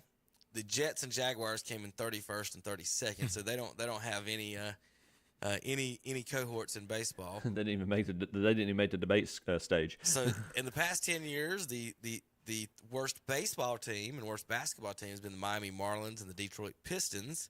The Giants are fourth or third worst. Then the Browns are at 29 with the Magic and the Detroit Tigers. Our Charlotte Hornets are somehow, Zach, have a better winning percentage than the Browns and other people. That's really I assumed they were bad. going to be on the very bottom. But we win just enough to get that 13th pick every year. So I guess But that's if you where that remember, slides in up. that range that they're in, we did make the playoff. 27th. The Wolves are at 25th. Panthers are 26th there with the Kansas City Royals, Terry. Yeah, well, You're as good as the Panthers. I keep looking at that Dallas team up at the 7th. You're as good as the Utah Jazz and the Cubs. Cowboys are at 7th best win percentage in the past 10 years. How many playoff games did that get them in the last 10 years? Well, we got 2. There you go. You say that with such pride, Terry. Cardinals in 5th there with the Raptors and Seahawks. Number 1 overall, Dodgers, Warriors, and Kansas City Chiefs. Number 2, the Cheaters, the Patriots, the Astros, and the Celtics. Then the Yankees. We didn't cheat. Well, you cheated at something, I'm sure. No. What symbol is that? That's what I was like, The who is Steelers? that? What is that? Hold on. That is the Clippers. What? The Clippers have the 3rd best winning percentage over the NBA in the past 10 years. They just can't get all their players to play at one time. That's it. That's amazing. None of y'all would have bet that. I would have never guessed No, that. I How didn't. about them Guardians in 4th place there, Tom, in the last 10 years? They've had a lot of years where they won Yeah, the new 90 team. plus. That's Tito right there. The problem is they got 2 American League teams in front of them. probably the biggest issue. Yeah, the problem is to get to the playoffs and then it's over. All right, that might have been it for my baseball. Let's see. Oh, no, here it is. 15 years ago, the Major League batting average was 262. This season, the Astros lead Major League Baseball with a 262 batting average. Wow. 15 years it went from the average to the best. It's kind of funny how this era of major league players. I mean, I'm not sure internationally, but American players play all these. They got so many kids going to baseball schools and baseball academies and paying all this big money. I just would like to ask them, what has your kid learned? I just don't think when it's become about money and not about teaching the kids the game. I think that's had an impact. I like somebody to do a thesis paper on that, because when kids played the local rec leagues and Little League like it was back in the day, it seemed like we produced better players. And maybe I'm wrong now. about this statement here, but we didn't have all this extra stuff that we could do with phones and everything else. So after we played in the rec league, we went home and we played. Yeah, we did. I mean, that matters. I think that matters a ton. But that's what these kids do. Like they pay this big money, they get these little uniforms, they go travel around. They like to tell everybody, I played a game at Carolina, I played a game at NC State. But are they really learning anything? Yeah. I mean, that would be my thing. It's like, are you actually learning anything? Are you being taught baseball, or are you an ATM? But I think it's another one. Like when you went home, we would set up a chair and like kind of fold it funny. If the ball hit the chair, it was a strike. I mean, we would just do that, and we would like pitch to each other and all that. So when we were kids, Kevin, remember this? Behind my grandma's house, we had an old oil well. You know what I'm talking about? Where you keep your oil, and it had an X right in the middle of that, and that was our strike zone. That middle of that X. You remember that? That was a strike. We'd flip the chair. We'd flip the chair. That's what we did. We'd flip the chair over. Put the chair back. It's like, okay, if it hits anywhere on the chair there, then it's a strike. When you had hit it, you'd run up, because some of the places I played would be that tree over there. Up that hill is first base. And then over there at that building, second. Then we had old golf balls and a metal bat. We'd have contests to see how far you could hit the golf ball with them. I mean, you just did stuff like that instead of, well, I'm gonna go play Grand Theft Auto. Right. I mean, it's just, here's a fun little thing you do with your team, and before we get off here and go to baseball, basketball, and NASCAR, we got to get going. This guy tweeted out, from the Nash family, used to be owners of it, but what 5 players from your franchise would you do this with? 1, talk baseball. 2, talk anything but baseball. 3, drink some brews and have a laugh. 4, give you a tour of the Hall of Fame, your team's Hall of Fame, I'm assuming. Or 5, give your kids a baseball lesson. Terry, any specific Kansas City Royals that fit any of those 5 that you think you'd like anybody to do? Yep, Salvador Perez. Every one of them. To do every one of them. Heck yeah. I would love, because I mean, he's. You wouldn't want to do any of those with George Brett? No. So no. You wouldn't even trip pound brews with George Brett? No. I would want Salvador Perez. Tom Indians. I know Manny Ramirez is on there somewhere. With probably. Yeah. Manny Ramirez, Jim Thome. I'd like. What about Larry Doby? Would that be anything about talk anything but baseball? Yeah, possibility. I was thinking. I know he didn't play, manage, but Tito, that'd be great to sit around and talk baseball with him, wouldn't it? You know what I would ask him is like, you have done more with less. How'd you do it at this level? You know what I mean? Like, like high school coaches can do more with less because they're dealing with younger people. When you're dealing with grown men, you know what I mean? And you know that you don't have as much talent. It's like you had so much success. Raise your Cardinal stuff, man. Raise my Cardinals. How about that? That's neat. Do you like it? Yeah. Silver bat. Yeah. How'd you do that? How did you motivate grown men millionaires? Zach, any Braves? I was going to tell you, for me, one of my favorite Braves. Most people don't look at him as a Brave as much. Was Terry Pendleton. Mm-hmm. I like to have him give my MVP, son a batting lesson. What about talking anything with baseball with Hank Aaron? That was in my mind with Hank. I just remember when Terry Pendleton got hit in the jaw. Remember that? Oh my God, that was so awful. All right, Chip. Which ghost are you talking to? I'd probably talk baseball with Gehrig. I'd talk anything but baseball with Ruth. I'd pound some brews and I'd let them pound brews. I'd drive them home with Mantle. I'd get a tour of the Hall of Fame from DiMaggio, and I'd have Mattingly give my kid baseball lessons. I might talk anything baseball with Yogi. Let's see if I can do this. Is Mattingly still managing? He's assistant coach for the Jays right now, I believe. Bench coach for the Jays. Second season. God, he was crazy when he was down in Miami. I'd hate to have to umpire his game. Yeah. Or the guy you guys got now, Boone. That guy's a nut. He's moving up the all-time list of getting thrown out. I remember when he played. I remember when he played, but I'm telling you, he's a nut. Mm-hmm. He's a nut. He's fiery. Man, this is hard. I got like 2 answers on all of those. Yeah. For the most part, because Stam usually fix a bunch of those. Ozzie does too. The Ozzie would be the kids. Whatever's involved with the kids, I would want Ozzie Smith. That's cool. With that one. He's just. But I would want Jose Akendo to give him baseball lessons, but because he played every position. But it's not like Ozzie's not going to wouldn't know anything to as far as that goes. But he would probably be that one. Tour of the Hall of Fame, definitely Red Shandies. Red Shandies is about 137 years old. He's been the bench coach for 100 of those. He's still alive. He's seen every Cardinal, Tom, since the World War I. That's who you go to the Hall of Fame with. That one ain't even a close. Bruce, I'm trying to think who was a fun guy. Jim Edmonds, man. I was kind of thinking Edmonds, but the older folks might say Al Hrabosky, Terry. Would you want to see? And he was a Cardinals announcer for quite a few years, so you could talk the baseball stuff with Hrabosky. Anything but baseball. All right, Mark McGuire. Let's talk about it, Jose and everybody else, and exactly what was going on. We'll have a little fun with that. And baseball probably would be Stan Musial. He played in the 60s, went to World War II. That could be the anything but baseball. Interestingly, no Pujols. As well. The Pujols, maybe baseball or lessons, but Ozzie's just too good defensively. You want Pujols to teach you how to hit. Yeah. Obviously, if you could have 10 minutes of Pujols teach you how to hit and the other 50 of the hour Ozzie defense, I'd be happy. Just if Pujols, if you'll give 5 minutes or 10 minutes him showing people how to hit, he'll have you where you're at because he does exactly like you're supposed to. But anyway, we got to go. We've got NFL little news notes, NASCAR news notes, but we've got to talk Boston Celtics basketball. I think Terry. Now, Game 7. We got two big Game 7 Game coming 7. up. All I know, they letting us rest. Nobody is worried about the Boston Celtics. We'll be back in a minute. KDCBroadcasting.com. There's a lot of things coming to Cherryville, and the city of Cherryville invites you to visit them soon. Coming soon, some new restaurants, including the Cherry Pit and the Five Spurs Steakhouse, along with the new Mexican restaurant. And soon plans will be released for the new gym. And of course, in July, it's the American Legion Baseball State Tournament. Cherryville Mayor H.L. Beam, City Council members Jill Pewitt, Janice Hovis, Gary Freeman, and John Abernathy, along with City Manager Brian Dalton, invite you to visit Cherryville. Cherryville, where life blossoms.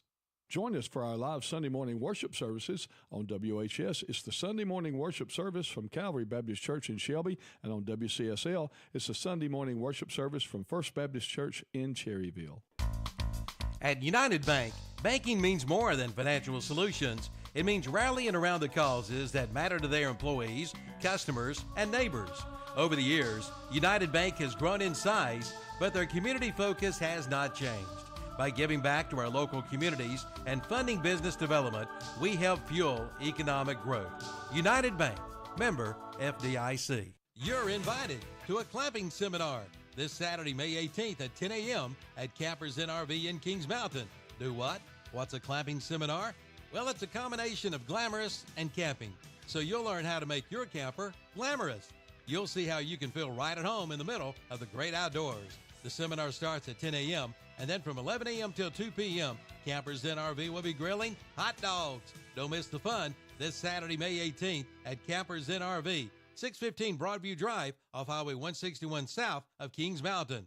Online at campersn.com. Like them on Facebook too. Hi, I'm Skylar Rambo Cheney, driver of the number 17 NASCAR Weekly Series late model stock car. When I need quality services, I shop with Hendricks Honda of Hickory, Bug Busters, Country Town and Tire, Farm Bureau Insurance with Marvin Melton, Doug's Fleet and Auto Glass, and ProMotion Motor Company. Support your local businesses, and I'll see you at the track this year. ProMotion Motors, celebrating 25 years in business at 2527 East Main Street in Lincoln. Online at promotionmotors.com and like them on Facebook too. Since 2015, Zeus Auto Repair and Performance has proudly served the greater Lincolnton area. Jay, John, Tucker are there to meet all your automotive needs, including oil changes, brakes, suspension, car detailing, North Carolina state inspections, and much more. With 3 licensed state inspectors on site, you're sure to receive the quickest and best service in town. Stop by and see the boys of Zeus Auto Repair and Performance, located at 1122 South Aspen Street in Lincolnton, the old Rose Brothers service station, next to Randall's Grill for all your automotive needs. Open 5 days a week, Monday through Friday, 8 a.m. to 5 p.m. Call them today at 704-240-3061. Zeus Auto Repair and Performance. And we're back on Saturday More Sports Up with Kevin and the gang. We're talking about more sports. What would you prefer to talk about, JP? Well, we're here. We do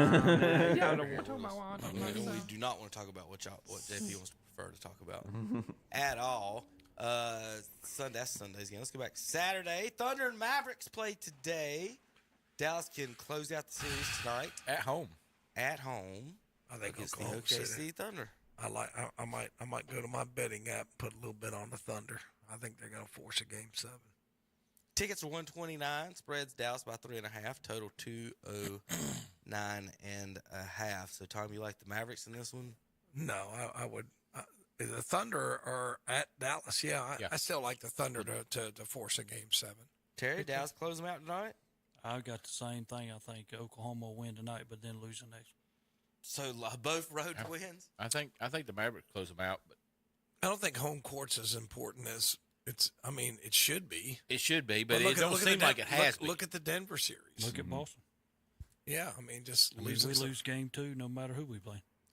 So one of the Tatum actually came out and said that they feel like they play relaxed at home, and that gets them in trouble.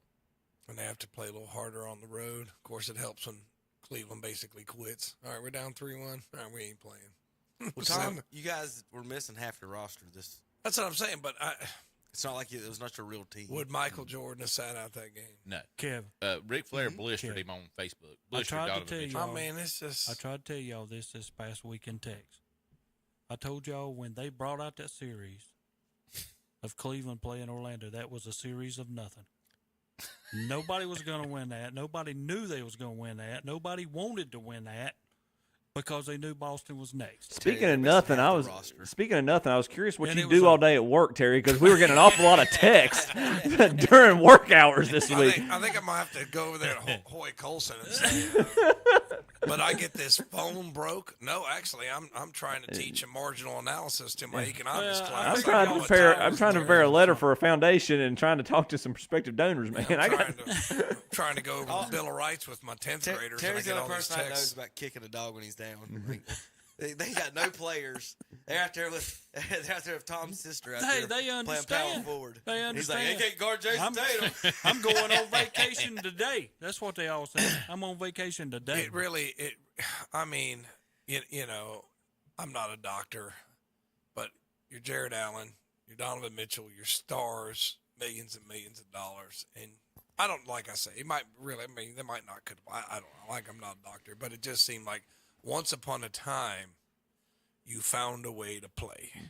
And now they find ways not to play. Yep. I make too much money. I'm not going to risk it. I'm going to go to L.A. next year, so I'm not going to hurt myself. I mean, I get it because it's not my situation, but it's why I don't watch it like I used to. Yeah. Like back in the 80s and 90s when I was young, I really, really watched it.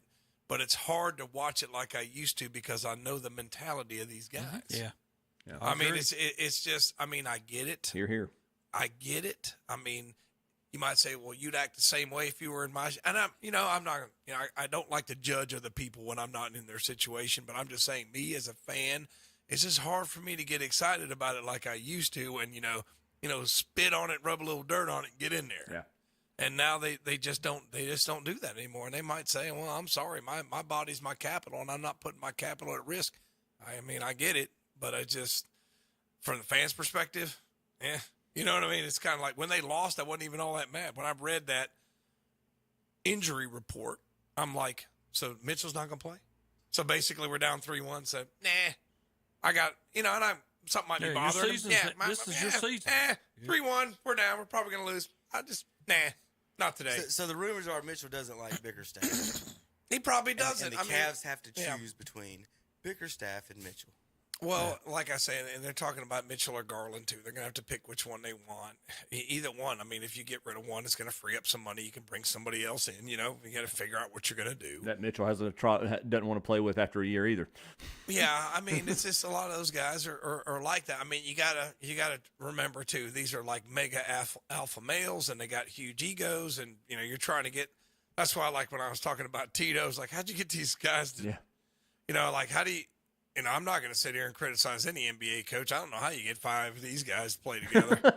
I mean, seriously. I mean, how do you do it? I agree with you. I mean, this Instagram, hey, look at me, look at my highlight. I'm this. Look at my shoes. Look at my shirt. Da da da da da. You got all this individual. The culture has become more and more individualistic, and it's a team game. Yeah. So I mean, it's just extremely, and it's really, really the consummate team sport. I mean, you got 5 guys out there. I could see, like, you're in the NFL game, the play's going the other way. Those guys take the play off, but you can't really do that in basketball, can you, Terry? I mean, you just can't do it in basketball. Well, you got to, everybody's got to do. Yeah, you hit on the thing there. And the reason I was saying, because the game that Mitchell did not play, the last one, when Tatum tried to take everything one-on-one, we were not that good. But when he decided to get Pritchard, to get White and them in it and Hauser in it, them guys were hitting wide open threes, and our score it would be dropped down to 5 or 6, and then we'd run it back to 12. Look at the same thing. When Mitchell scores 40 or 50, we lose. But in the game that we beat Boston, you had Mobley contributed, LeVert had a good game. Yep. When you bring everybody else in, because it is a team game, but that's not culture. Now it's like it's all about me.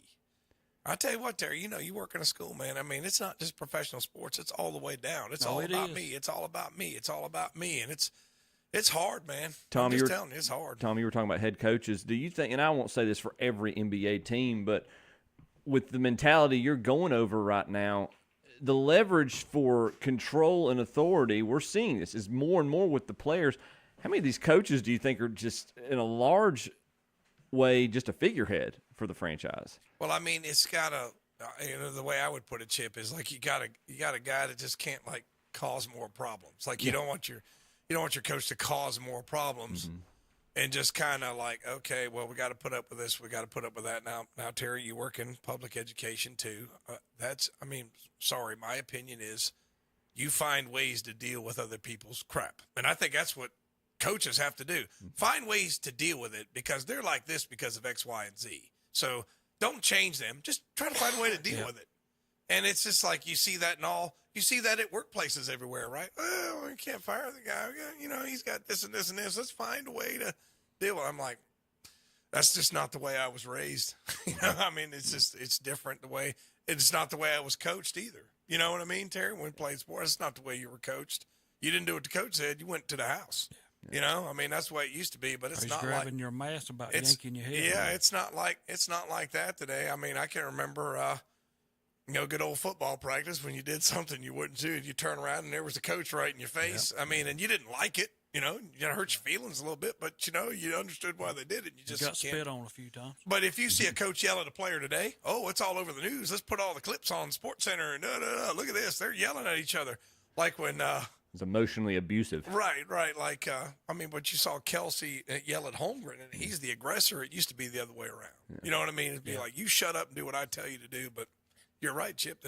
Like the people that have the leverage maybe shouldn't be the ones that have the leverage, but that's just the way it is. That's why I'm telling you, I respect every coach. I hear these people talk crap about coaches, and I just like draw the line. I was like, you're not going to talk crap about the coach to me. I'm not going to, not to me, man. There's just too hard a job to talk junk about. I mean, I've got family in the community that one coaches softball, one assistant coaches baseball, and I mean it's a lifestyle for them and their family, and the commitment that goes into it, and putting up with people's crap. Well, and I won't say necessarily the kids, but the community more so. But talking to my family who do, their love and their commitment to their kids and to their athletes is I tip my cap off to them. I tip my hat to them. Well, one thing too, Chuck, and I'll put it like this: That's the reason North Carolina needs to upgrade how much they're paying coaches, assistant coaches, et cetera, because that's how come a lot of them went to South Carolina for a long time. You know, you spend a lot of time, and when you figure up your time as being a head coach or an assistant, especially assistant coaches, it ends up maybe being $3 an hour if you made that, you know, because they're getting paid no amount of money for the time that they're spending to teach these kids how to play the game. I mean, that's just basic, simple in North Carolina. Yeah, and in some situations, it's turned into a money thing. You now put up with. I think that's why it's like, well, these kids are paying money, so put up with their crap, and then the coaches go to the game, and they're paying money to be in a tournament, so now the umpires put up with their crap. You know what I mean? It's not like it used to be where. Remember back then, you paid your $10 and you got your T-shirt to play on the team, and your what do you call those little things you put on your stock stirrups? Yeah. Got those and put those on, and you went out on the field and you played. And it's just different now. Now it's all like a money racket. It's all about me. Put up with people's crap. So I don't know. It's just changed. Real quick, I know we're going to talk about Boston to the rest of the playoffs. I got to run to get ready to wear my lime green polo.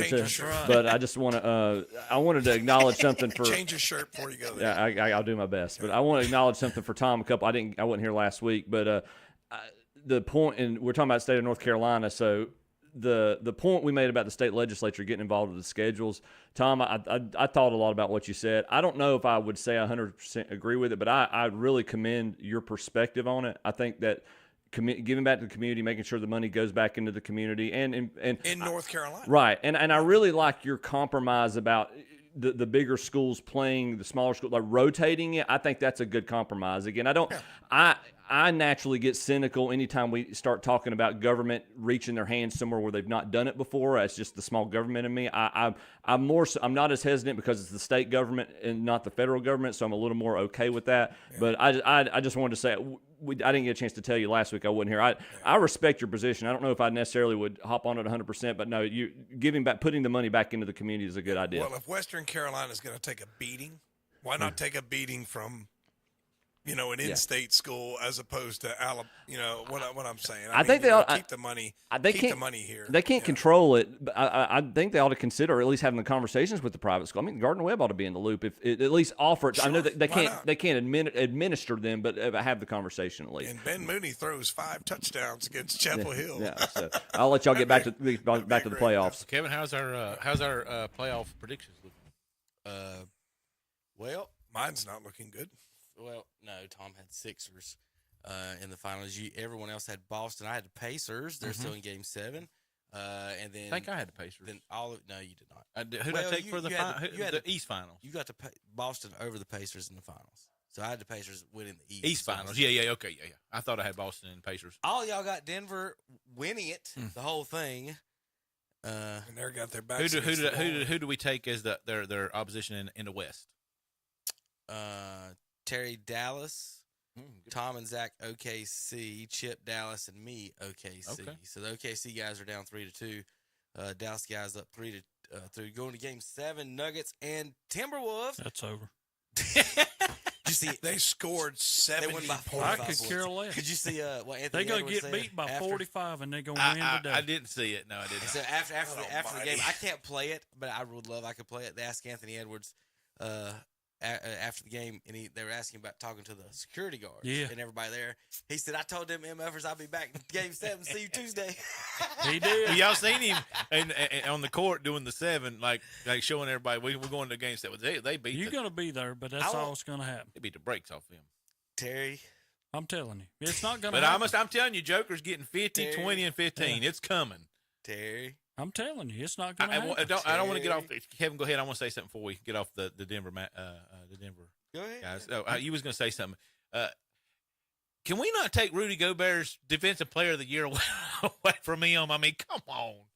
He's getting torched. Probably should be torched. That's why you look at those stats. When you look at stats, you can't always. My gosh, he can't. I mean, in this game here, the one that we got up on the screen, what'd Gordon do? Nothing. What'd Porter do? Nothing. These guys will show up today because they're playing at home.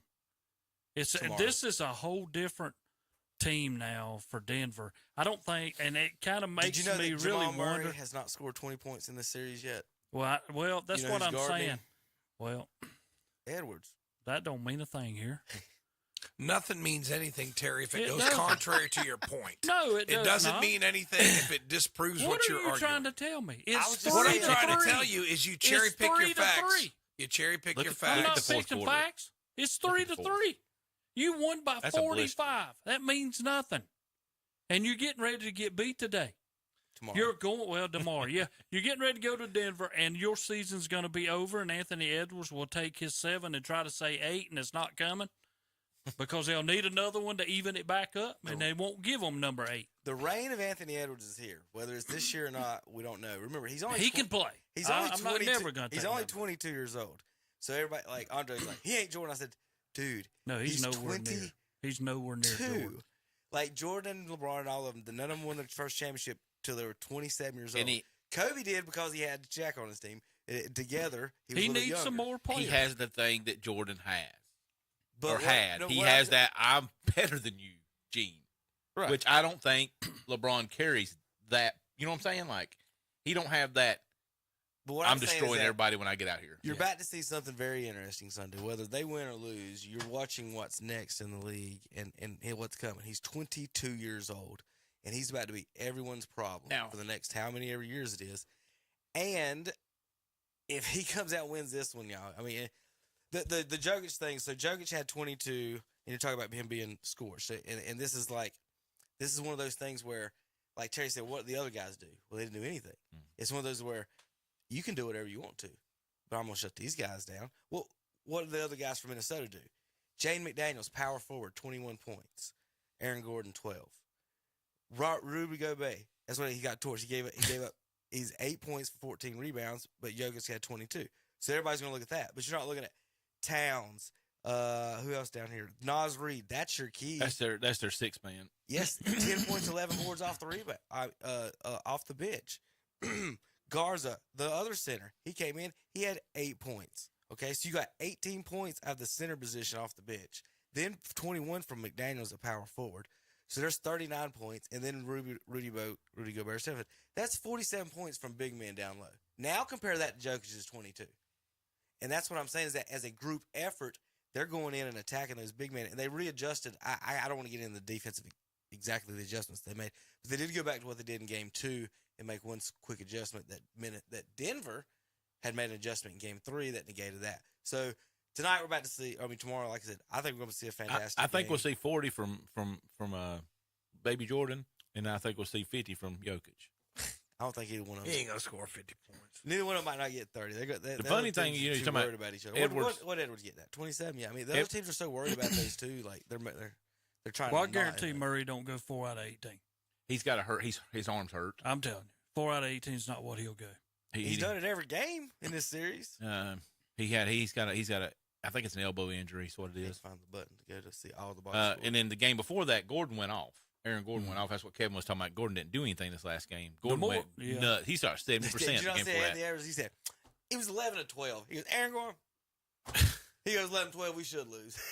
Right. He was nuts. I mean, he's right about that. It's not going to happen every game. Care about that.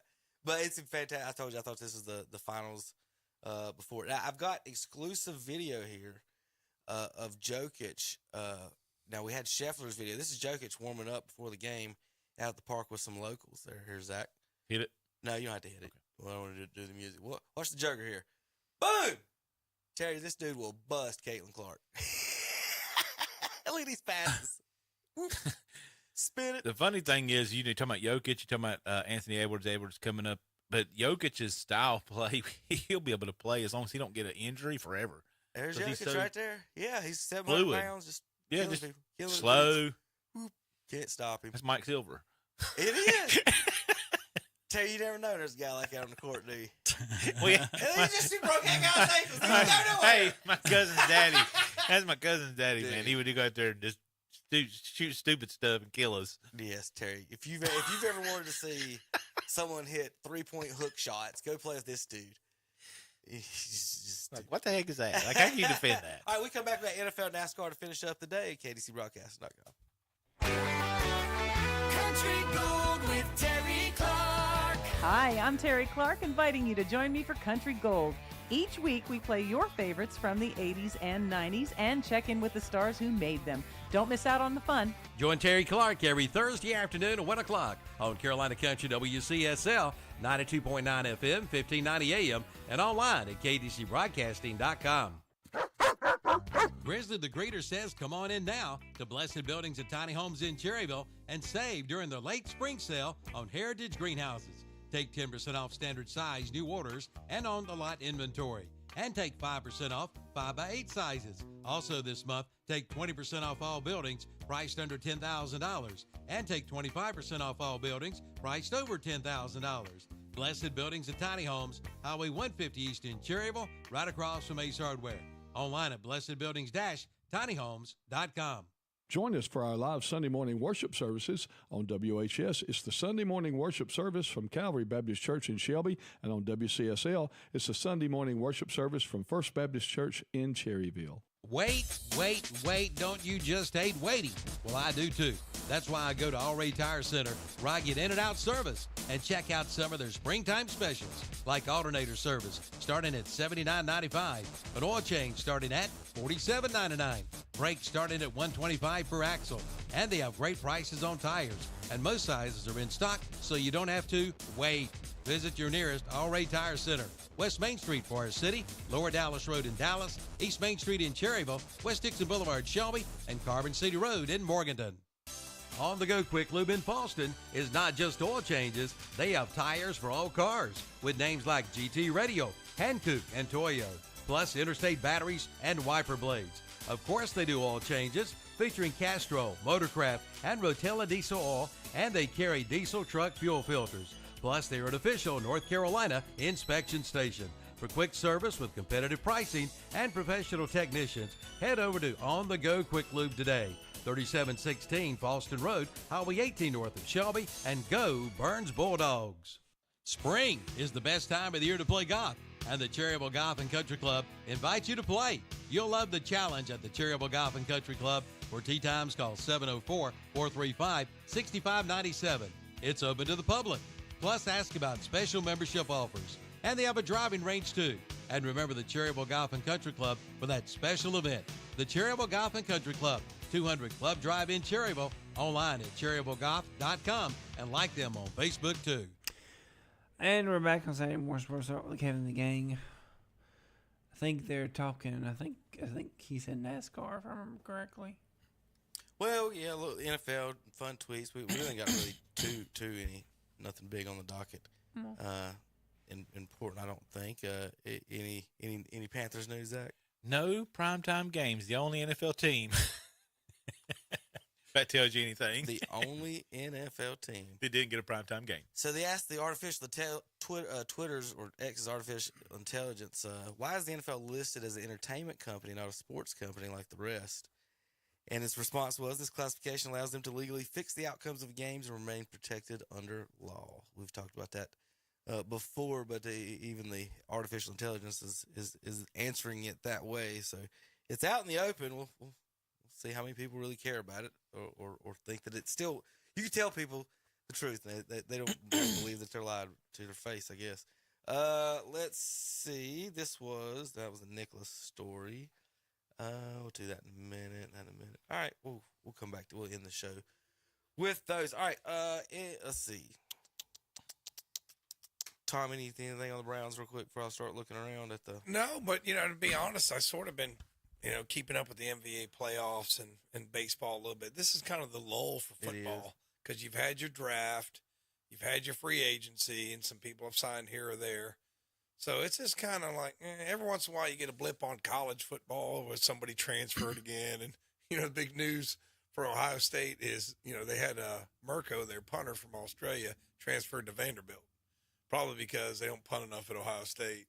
So he needs to go somewhere where they punt a lot. Vanderbilt's where they punt a lot. So Ohio State. Iowa? Ohio State got another punter. And this is like, clickbait. Ohio State lands major transfer. So I click on there. It's a punter.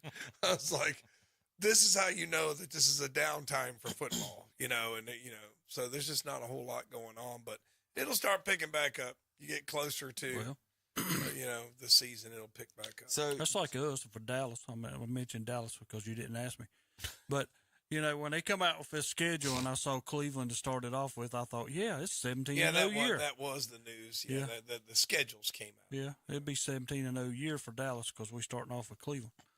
Okay, the ridiculousness has started. They're going 0-1. Yeah, right off the bat. It's at Cleveland, right?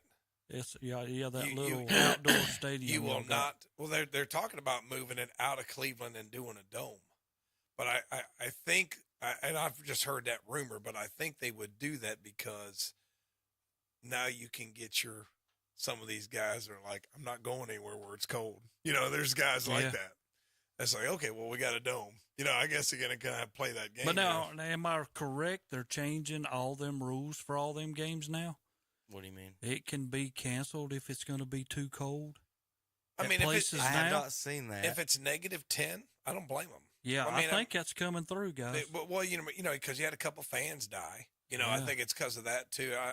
I mean, the players, they're freaks of nature anyway. It doesn't bother them. I mean, they're out there -10 with no sleeves on. I mean, you're just. If it's like you're just nuts if you do that. But I think it's more for 10 the fans. degrees, 20 degrees, they're going to play it. But if it gets into negative, they going to think about not even playing. It's for the Where's fans. the Panthers playing at Germany?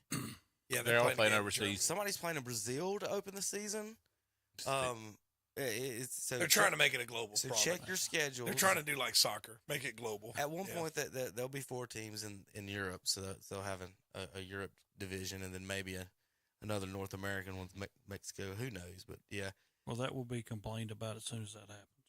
So here is the. Be bad if you had a guy who couldn't get a passport. Yeah, and you have to stay behind. Zach, hit the. We're gonna. I haven't watched this, but we're gonna watch it. Oh Lord! At least the first part. This is the Browns schedule release video. Does anybody know who Pete Weber is? Yeah, the bowler. So that they got him involved. Pete Weber isn't the Bowling Hall of Fame in Cleveland too, or something like that? Might be. I don't know. I don't know. I don't think. All right, maybe not. All right, here we go, Zach.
Something weird like this. We'll find some funny ones this week. And for some reason, Pete Weber. They just want to do a bowling thing. That's right, I did it. Who do you think you are? I am. Yeah, the Bowling Hall of Fame is actually in Texas. Okay, so I wonder what the Pete Weber is. He from there or something? He's got to be. I remember when he was just doing the DX thing back in the '90s when he bowled. I mean, he was like, the screaming, yelling kind of idiot. Yep. I can't remember him from back then. They had it on ESPN all the time. They did. When they had it, it would be funny. They would do their NFL show, and then when that over, they would have professional bowling on. And every once in a while, that was back in the day where, if you didn't like the Cowboys, you didn't like the Redskins. Professional bowling has got to, if y'all have watched it lately, they introduce the people. It's like a Major League Baseball World Series. Well, you got to know who's playing. Well, okay. Well, baseball. I mean, I can do I it. just told you that a couple weeks ago. I can introduce this guy when he comes up in like his first round. This is such and such. Not introduce him before we ever start. I hadn't watched it since what Tom was talking about. So here's the Panther schedule release. They chose to do paintings by the players. Zach, hit the button. What y'all think? Y'all let me know what y'all think. Well, we got to listen to Leggett talk. This is Xavier Leggett. I got my boy facial hair up here. Yeah, put some hair on my boy. Hair on the boy.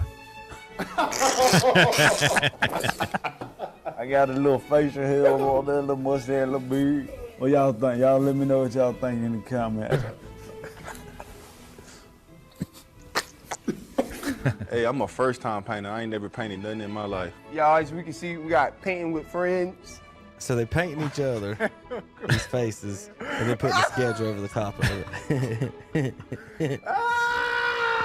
That's James Harden. Like me. I think that's straight. Ooh, he got the dreads in there and all. That was actually fire. You actually did a really great job. Can I get more red? This is my portrait of you.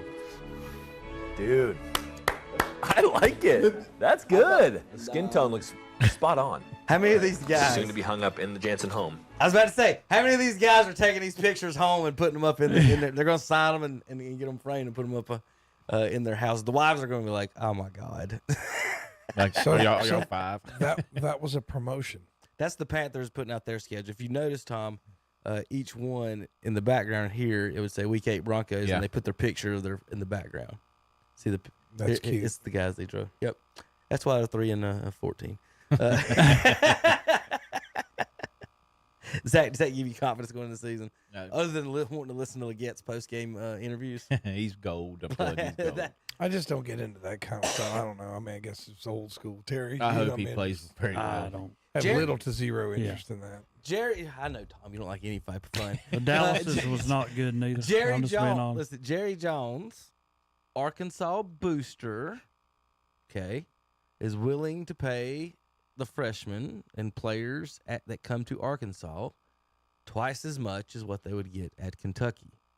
So you're wondering what all the Arkansas stuff is. It's now the Arkansas Cowboys. Jerry Jones is running things at Arkansas, Tom, and that's where Calipari's there, and he's paying all the basketball players double. So now Jerry Jones is running 2 organizations. What do you think about that? Yeah, doesn't surprise me very much. I didn't realize he was.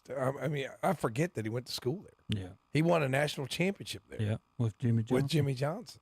I mean, like, I didn't really know how much connection he still had because you really don't hear much about it, do you? You just don't hear much about it. That's what he is. He's just a hick from Arkansas. made it big, made a bunch of money. But yeah, doesn't surprise me. Here's a Super League college football proposal of breaking up everyone joining up into a big league, and kind of like the NFL basically. It looks like 2, 4, 6, 8, 10 teams in each league. We got West, Southwest, Plains, Midwest, Northeast, Southeast, South, and under league division. Southeast, the Tar Heels, the Wolfpack, South Carolina, Central Florida. I don't know how they got in there. I don't know how they even put these teams together. They're not geographically exactly together. They try to keep them by conference, it looks like, a little bit, as much as they could. Interesting to me, Terry, that they got the Group of 5 division. There's one not in there. Please explain to me why Appalachian State, James Madison, Liberty, New Mexico State. Oh my God, Miami of Ohio. Please don't tell me that's the Toledo Rocket too. Yep. Troy, the Ashbrook Green Wave from Tulane, UNL, Jay Tartanian, and the Roadrunners from UTEX. Terry, where's Appalachian State? That's the most disrespectful thing I've ever seen. I've been in my a Michigan life. fan that done that. Boise State's the only one that needs to be on that list, period. And no Appalachian State. Come on. But anyway, I saw that one. They got to be kidding with this one. But Whoever college did football that is going into something didn't crazy. get everybody he thought He had. He looked at last year's poll and saw James Madison. All of a sudden, they're in the play. They've had one good year in the history of the Who's school. the little cross there between the M and the Liberty? That's New Mexico State. New Mexico State. Huh? Where at? This Where little was thing the right cross? here. Oh, over above there. Miami, Yeah, I Ohio. didn't see that. Yeah. Y'all can't. I've got to look at it like this. I'm surprised you could even see It that. says E&M State. I guess it's New Mexico State. That's what I'm going with. You know anybody else that's E&M State? Nope. So we'll see where college football is going to be headed. And it's going to be just nothing but wild and crazy here for the next couple of years as far as that goes. Let's see. Let's get that back up to the top. All right. That was Jerry Jones. All right. Did you see the middle school ladies in West Virginia refuse to compete against a male competitor in the shot put. West Virginia. This is the competition. These girls here in the blue and the other girls refused to compete in this competition. I don't blame 'em. I agree. I do not blame 'em. This was 2 days after the appeals court blocked the West Virginia law that says you must compete in the category that matches your sex. This is Riley Gaines, if you know her. And tell you what happened was the Athletic Association suspended the girls for not participating. In West Virginia? Yep. Wow. How about that? The West Virginia Athletic Association suspended the girls from participating. I think the rest of the tournament or whatever it was, the year or whatever it was. So I guess I'm going to connect all the dots here. This was a transgender individual. There you go. There you go. So yeah, I mean it's so they had a boy out there playing shot put with the girls, and they said we're not throwing with them, and they suspended the girls for saying they're not throwing with him. So good job, girls. Take the punishment. It's worth. I mean, it's pretty bad when Bob Costas, who is not exactly, shall we say, a diehard conservative, comes out there and says this is BS, this is ridiculous. It is. And you know, I think anybody with any kind of common sense, you know, for the fact of I want to be called she, not he. Well, okay, whatever. That's not. But when you let them have an unfair advantage in the athletic competition, that's where I draw the line. And I understand what you're saying. It's like, okay, this is the pathway to acceptance, but no, it's not fair. It's called cheating. What happens if people do steroids in a contest? It's cheating. They get thrown out. It's the same thing. It's cheating. It's not tolerance. And I'll use one thing to would anybody let Mike Tyson in his prime, if he identifies as a girl, box a girl? I know. It's just never would happen. Never would happen. No. Yeah. When Tyson was in high school, I would let him box any WNBA player. As long as she's 25, an adult female, Tom says they're okay, as long as they're in the weight class. Oh, that is the dumbest thing I've ever heard. But we know that that's all right, back to this. Thing I've ever heard. The Romans had chariot racing. We've got motorcycle chariot racing. Forget the horse talk. We can't purchase this. It's pretty cool. Would anyone? That would take some skill. Right. Well, there are two motorcycles. Would any of you try? Look how he's got a lightsaber. Look. He has nothing strapping him in. That's what happens if you race. That's what I'm saying. Think of that. Look at that. Nobody is Rubbin's racing in that. Himself. Nobody asked Maximus what was going to happen if he fell off his chariot there. Unreal. I told you that I had some hockey news. All right. So this Tom's gonna love this story because he likes fun, happy, things like this. Just pre-warn you, he's gonna complain about it probably. So this is Denver Denver University, and they won the national championship at hockey. Terry, this is them celebrating on the ice. And then the guys decided to go celebrate off the ice, and they took the trophy with them. Okay. University of Denver went to the local gentleman's club there, Tommy, and that's a good look. They were, I guess, they were tipping with a trophy. That's why we have cameras. That's why we can take all kind of pictures. That's why we can send out all kind of pictures. Now the sad thing we is, can get all of us banned. 30 years ago, you'd have got away from that. Somebody might have had a Polaroid in their closet somewhere that might not have got out, but you can't do that in 2024. No. Someone's going to snap a picture and then.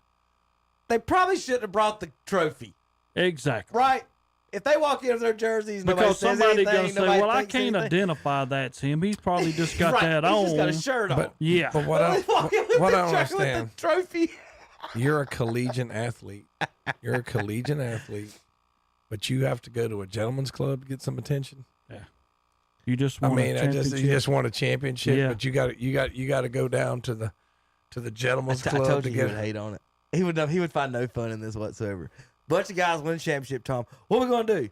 Let's go hang out with our girlfriends and drink tea. Maybe that's their girlfriend's Tom. I know. That's his girl right there. She's paying for college. He's helping her out. He just got a little extra NIL money. Hey, look, I'm going to tell the ladies, if you're paying your bills, you're paying your bills. I'm not going to judge anybody, but I'm just saying.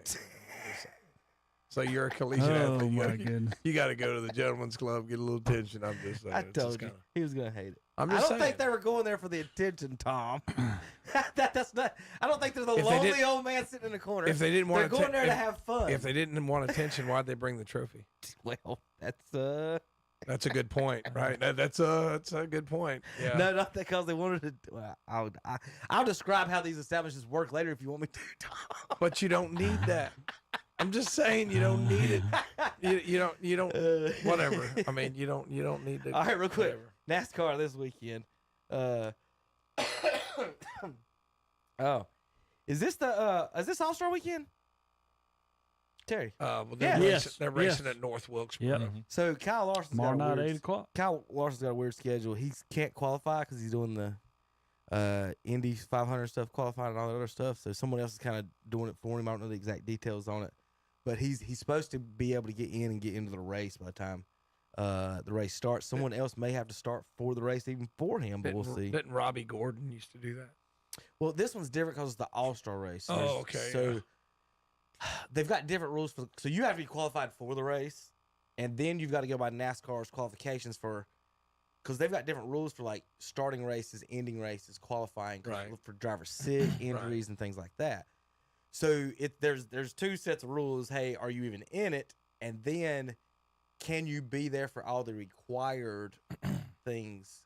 And Larson can't for everything, and so that's where they're trying to figure out the schedules and everything. But I don't know the exact guy driving for. I wish I did off the top of my head. The All-Star tonight in North Wilkesboro. I didn't know that. I should go up there and try to get in. All-Star race is tonight at 5:20. The race Heat 1 is at 5:20. Heat 2 is at 6:15. The Craftsman Truck Series is at 1:30. Qualifying for the Cup Series day is 11:15. Sunday, the Open, All-Star Open is at 5:30, and the actual race is tomorrow night at 8 o'clock. So you'll have All-Star race and Game 7s. And they're worried. tomorrow. They're worried about it because it's a new surface with I guess the path of the grooves or whatever. And they're worried about it being a little tricky and a lot of wrecks. And we need to watch the weather too because it's supposed to be severe storms tonight. Oh yeah, we live in the rainforest now. Trust me, by July it won't rain for 30 days. I'm not sure they'll race tonight.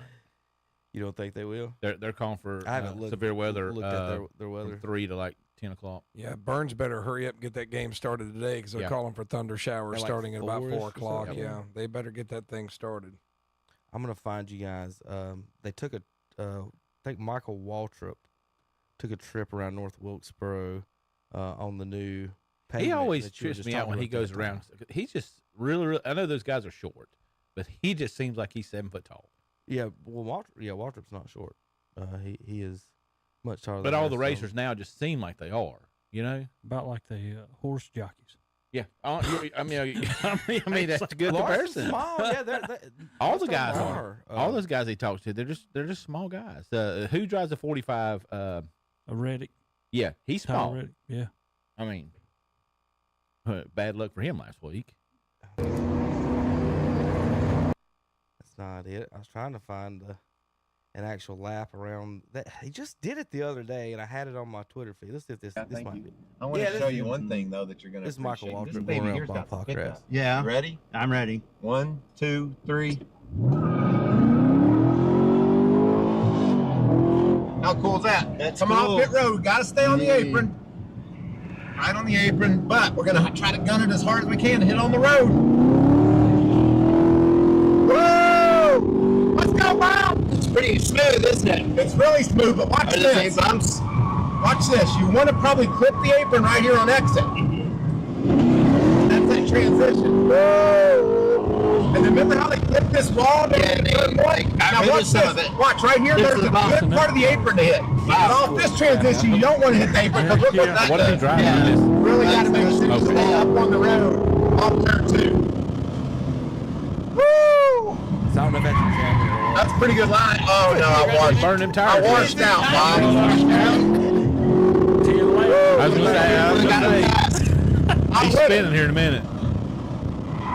Right there, I think that's a good place to make some time. That was a bump earlier, but it looks like they've smoothed that area out. I think it's really interesting though the way it the way it's kind of, you saw the patch. Let's go look at that patch just so you see That it. shows you how short the track is, though. Show your massive followers. Got a little bit of a seam there. It looks like they've done a little work on it. You're going to have that anytime you repave something.